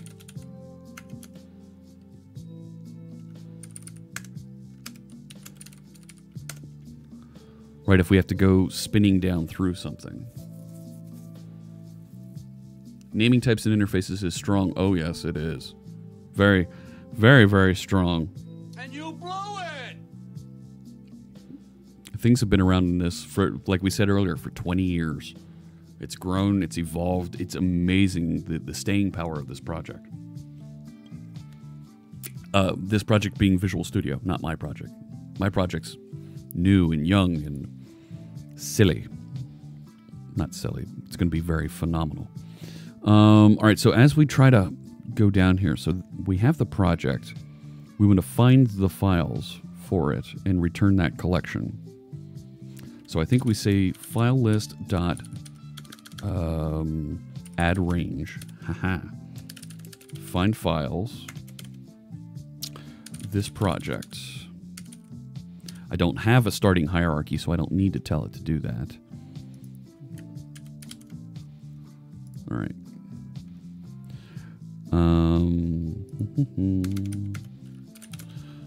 Out list equals new list IVS hierarchy. No, not that thing.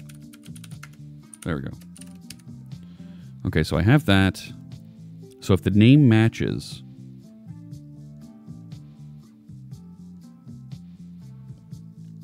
this project items, you know what? I don't want to return just an IVS hierarchy, do I? I want to return...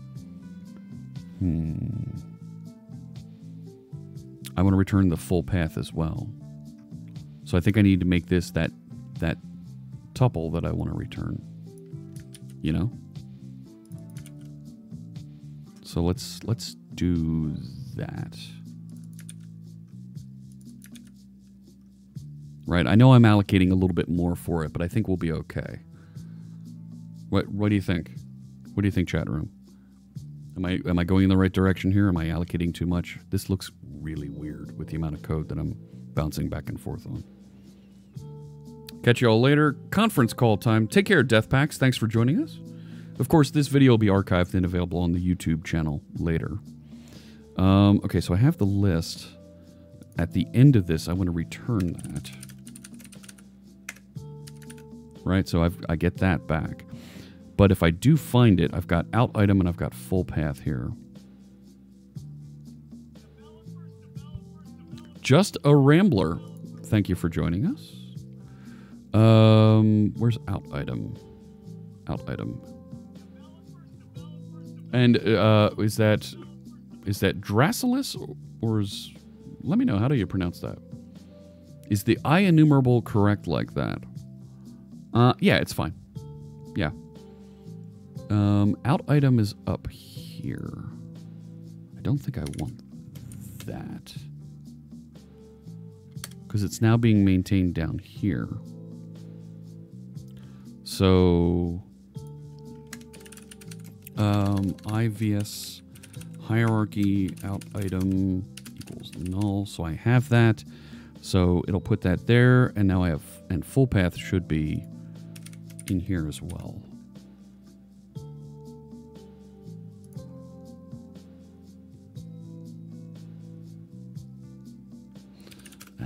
All right. And then I can say out list dot add. And then this is that new object that'll be out item and full path. Okay. So if it does match, add it. That's if the name equals, and I also need to check to make sure. Ugh. I'm going to allocate another object here. Forgive me. This object equals that. If this object name equals this, and this object, oh boy. What was it? Project items dot count equals 0. Then it's a file. Add it.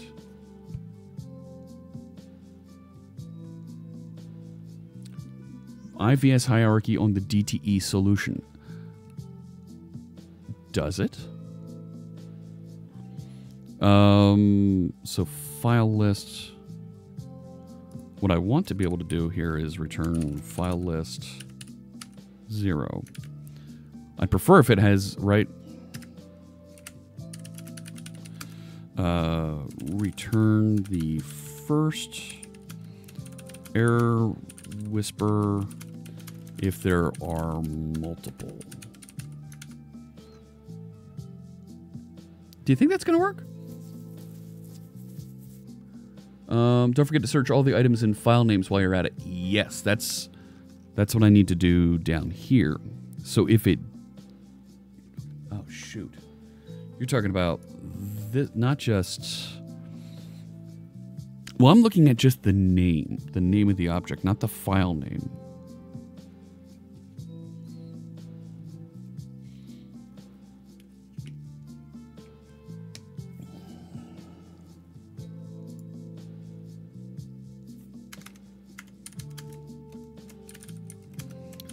Do we need to search all of the file names? I don't know about that yet. Let's figure that out. But if it does match and the project items count is greater than 0, then we need to go down that hierarchy. So that's the else if on this. So I'm going to copy in the exact same, except make this a greater than. In that case, Butter Inc. Thanks so much for the follow. I appreciate that. I'm seeing... oh, you know what? I don't have...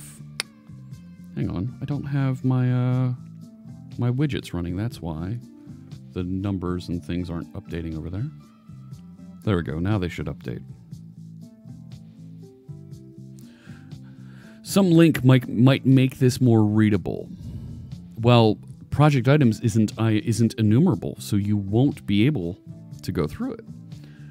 Was just watching one of the videos from Connect 2018. Oh, thank you, Butter. Yep.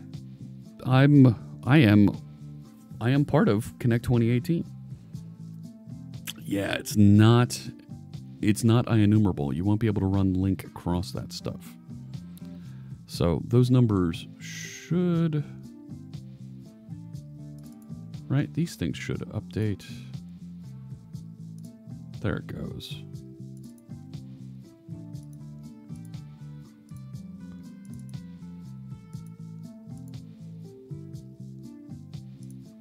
There we go. Now they're updating. Fantastic. All right.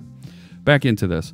Yeah, link would make this really nice, but it's not enumerable. So project items isn't. It's its own thing, right? If I F12 into this, see, it's an interface over here. Oh, no, wait, it is. Maybe we can. The plot thickens. It's not a generic enumerable, so maybe we can go through it. Later, maybe. And if somebody wants to put together a pull request to do that, go for it. I always encourage that. Yeah, Butter, which video were you watching? What were you enjoying from Connect? Is there something you were watching you were interested in that we could discuss further? We're working on a Visual Studio extension right now that's going to allow you to submit code directly into my Visual Studio from Twitch chat.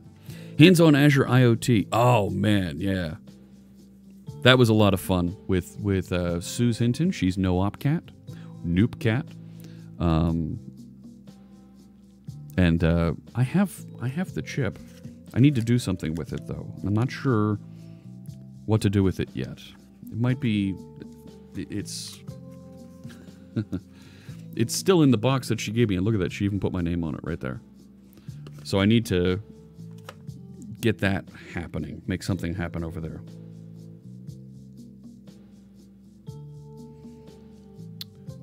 Let's see here. Put some try-catch love around this. Yeah, you're absolutely right. You're absolutely right. We need to do some error handling here. Let me get past minimum viable, getting this working, and then we'll do some more error handling. The Connect demo of AI facial recognition was the first example I've thought was useful. Media house categorization of sports people photos. Yes. Yes. Absolutely. There was a demo that we did for Dev Intersection, NoopCat and I did, with a Raspberry Pi identifying values inside of a meter, a gauge that's actually on my oil tank down in the basement. The basement of the Alamo. No. And that does very similar type of recognition. It's not facial recognition, but it's doing text recognition. So if this is... So the second half of this, when it's looking at Visual Studio and it's finding in my solution, it finds something that matches... Well, no, it doesn't need to match the name. But if this object, project items count, is greater than 0, then we need to look at those project items. We need to spelunk down into those and do the same thing here.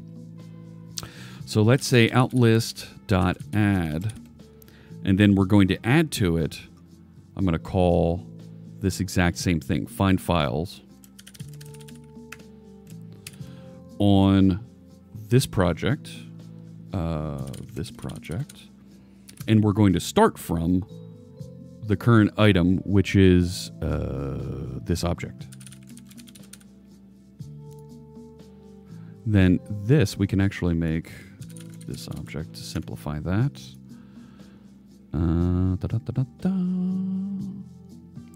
So this project, this object. Now, why doesn't it like that? Because it's not.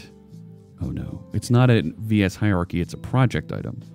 So let's turn this into a project item. Right? And call this then project item. So then, oh no. Instead of going down this project items.count, we need to start from that project item. And its project items. Now, right, this is in the project item interface. Does the project adhere to that same interface? No. It just has a project items. Oh, no. Google Photos face recognition is great for organizing, finding people and pets in your multi-gigabyte photo collection as well. That's not a bad idea. I know you can do that with like... I know you can do that on Facebook. It'll go find those things. But that's not... I'm not right there. Draco asks, what am I developing? We're working on a Visual Studio extension here that will allow you from chat to submit code directly into my Visual Studio. The piece that we're working on here is... you see the Solution Explorer above me? It's hierarchical. What happens when we run into a folder and we need to go look in that folder and see if the file that you're suggesting we enhance is inside that folder? Take care, Mr. Magoo. Thanks for joining us. So if project item, see, and because these don't adhere to the same interface, well, actually, these are both project items. So maybe we call this var project items. And if equals project item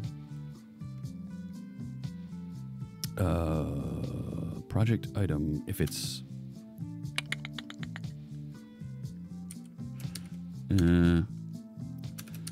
I want to do like that project item dot project items.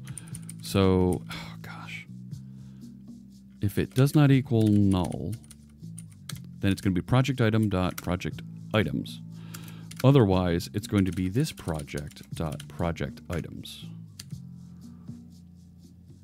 In which case, then I can turn this into just project items dot count, and this into project items.item. Ooh, the plot thickens. This object, I don't think I refer. Yeah. Okay. Outlist add. So this object is a project item. Can I convert?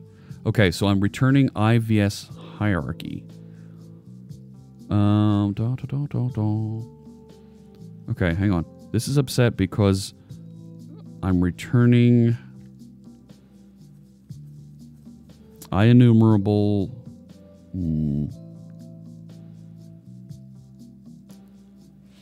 Hang on. File name IVS. I don't know what that means. On variables captured. Argument 1. Can I convert from...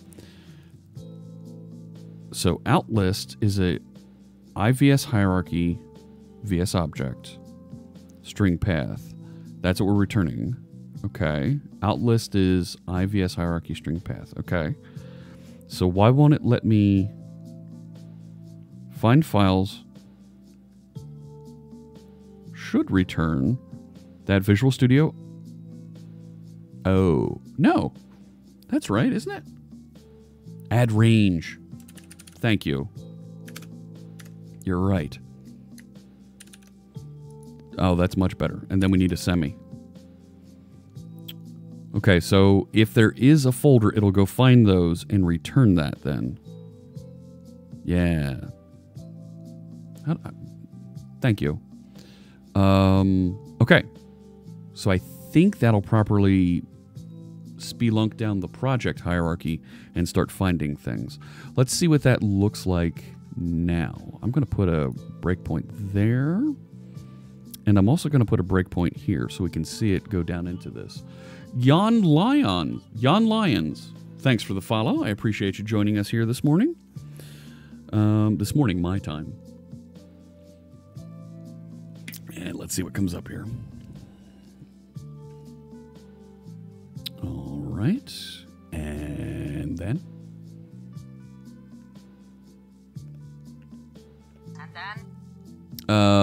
Needs to shut down. Don't recover those. All right, let's open. Here we go. Good. Getting there. Getting there. All right. Looks like it's up.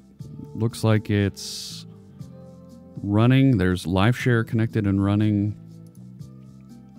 We should see my code suggestions dialog pop in. There it is. And connected to the chatbot service. All right, so let's send in a suggestion on Program CS. I'm going to send that suggestion. Here it comes. Outlist add range. Okay, so here it's found this object project items. Let's change this to this object.name so we can see what that looks like. Properties. All right, so it's going to go down and find anything in properties. And it found one file named Program CS, which is interesting because there's two files named Program CS.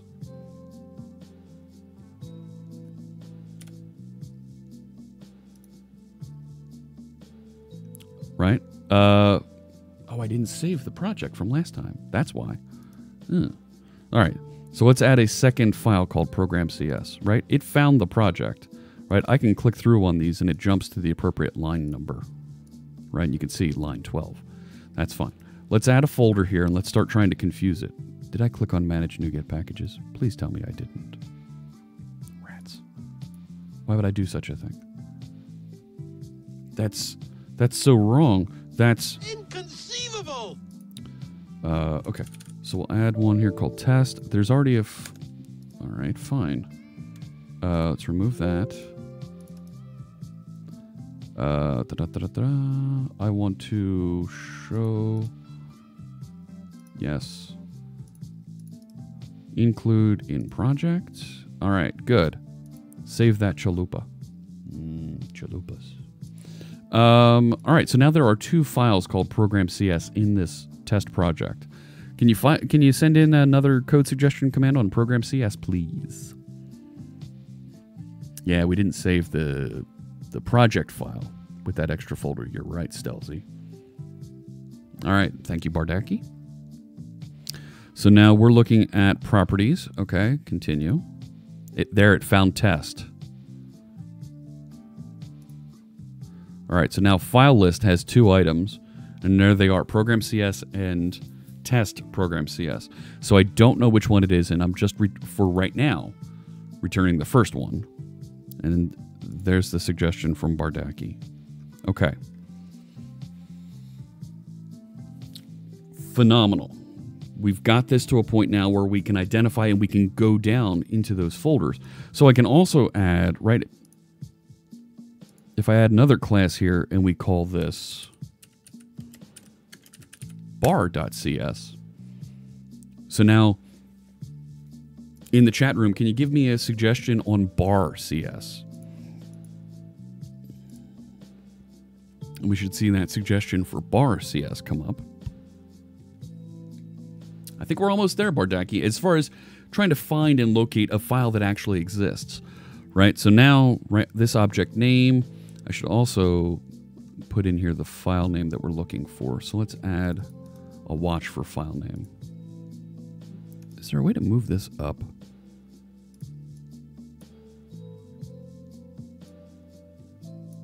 No. And now I've got 3 copies of it. Ugh. Just need 1. Okay, so now it's looking for bar.cs, right? And it's searching through everything, and there's only 1 file. So appropriately, I'm going to just turn off that for right now because I think we got this. So there's Bardaki and Brave Cobra with suggestions in bar.cs. There we go. So it jumps me in, and you're putting me on line 13. This one's on line 12. Cool. Okay. So now, Stelzy, and this is a great test scenario, Stelzy. Thank you for doing this, because while it's apparently throwing an error here, right, it's not finding the 0th item. There's nothing that was found. So now,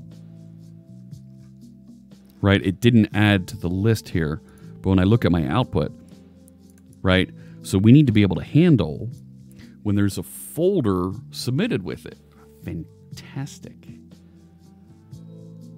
Fritzbot, I need to teach you a thing or 2.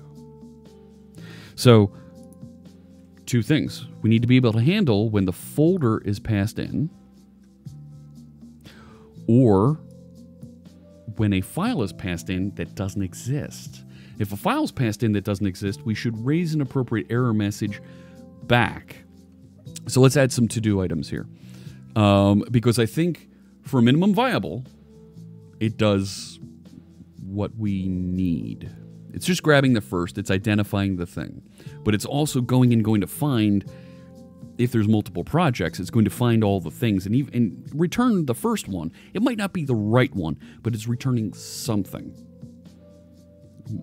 Make it work, make it right, make it better. Breaking all the things. We are breaking all the things.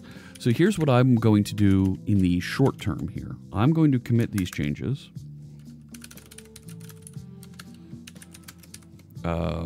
Now searching hierarchically through projects and folders for the file name requested and returning the first instance.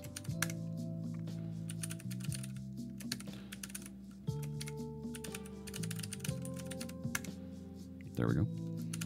Okay. So we've got it doing the thing. It's getting there. I am not Suak. Hey, how you doing? Welcome. So it's going to find the file. It's going to present it. But we're at the point there now. Not these. Give me another. This one. Right? So we need to do error handling on this. No. I think we got that. That, I believe, is working.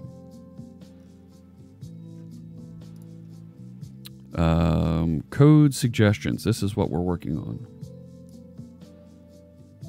Yeah. Okay. Let me look at the project here.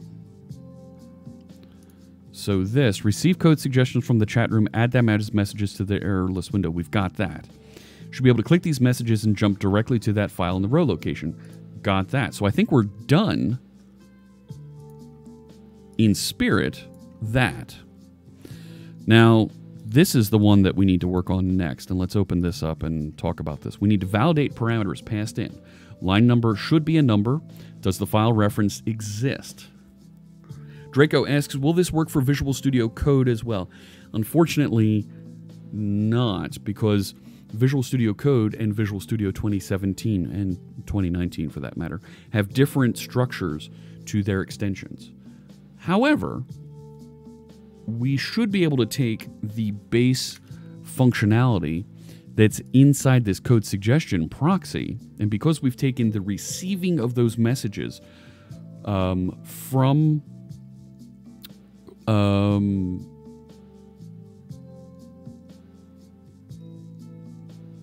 and see this, that's not even right. We have to, we still have to update this so it does the same detection of where the URL is. All right, we should be able to take this same concept, this code suggestion proxy that's listening for those messages and then raising them up. We should be able to take this and reuse it in a Visual Studio Code feature when we're ready to build that. And I think we can even use this C# code with a little WebAssembly and a little Blazor, because it is, I believe, .NET Standard compliant.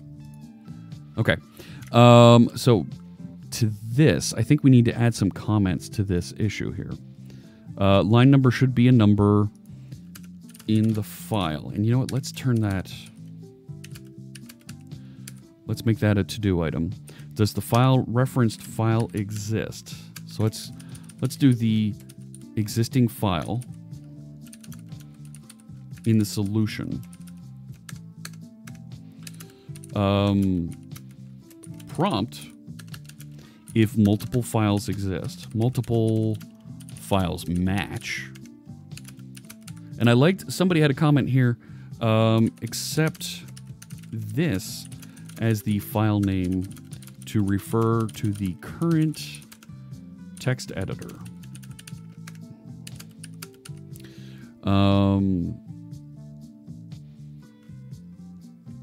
Existing file, find an existing file in the solution. Prompt if multiple files match. We need to ensure existing file in the solution. Whisper if not exists. Prompt on whisper if multiple files match. Except this is the file name. What else? Oh, there you go. Yeah. Handle project folder file path explicit search. We may want to make this multiple tasks.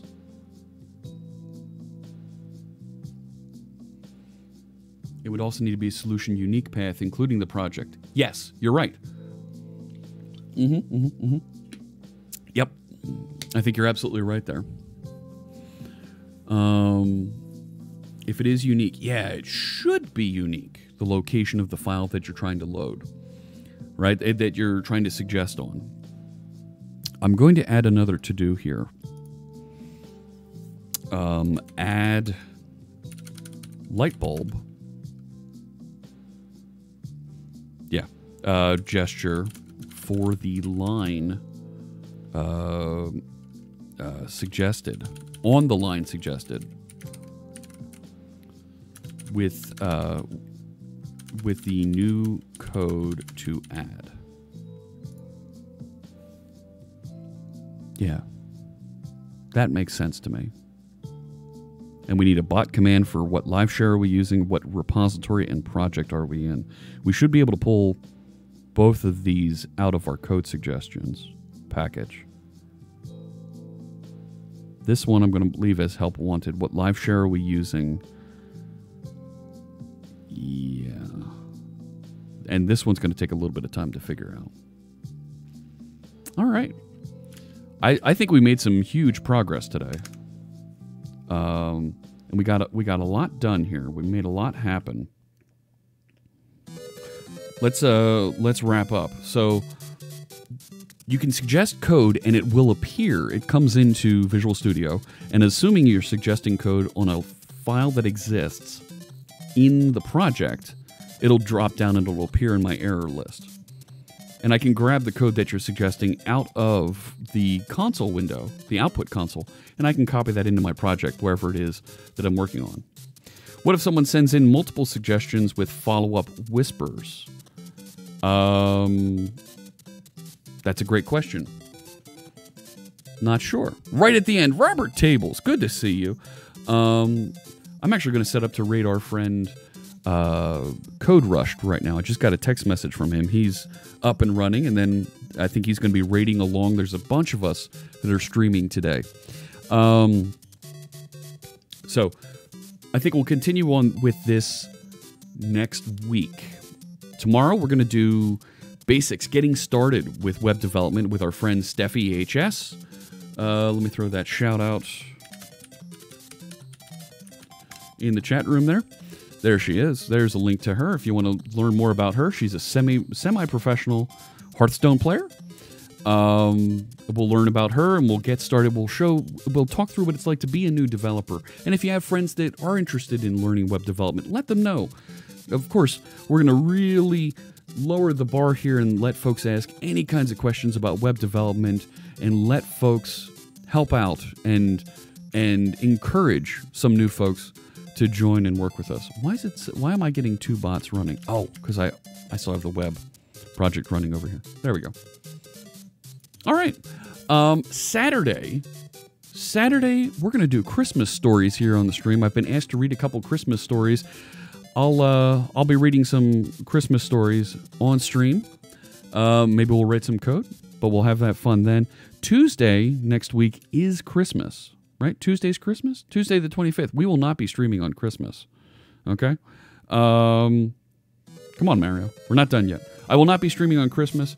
I might stream on Wednesday the 26th. Keep an eye on my schedule, and we'll see when exactly we stream again. Let's set up for a raid of Code Rushed. That's our friend Mark Miller. If you want to hang out, you want to learn a little bit of JavaScript, you want to... What? Now, why didn't I get the command popping up there? Code Rushed. Yeah. Twitch TV. I thought he was going right now, isn't he? Code Rushed? Right? Should I not be able to make tomorrow's stream or Saturdays? Wish everyone and your families and loved ones. Yes. If you don't make it, that's okay. Merry Christmas, a happy holiday to everybody out there. I want to make sure you have a great holiday wherever you might be, whether you're a believer or not. That's okay. The spirit of the season, I hope, is something that is something you enjoy. Peace to you and your families. Have an excellent time. My raid button hasn't appeared here for me to kick off that raid. I already have a raid in progress. It says, okay. They're not going. Can I unraid? Okay, let me try the raid again. You see it. It's not showing up on my console, though. Did they change how this works? There we go.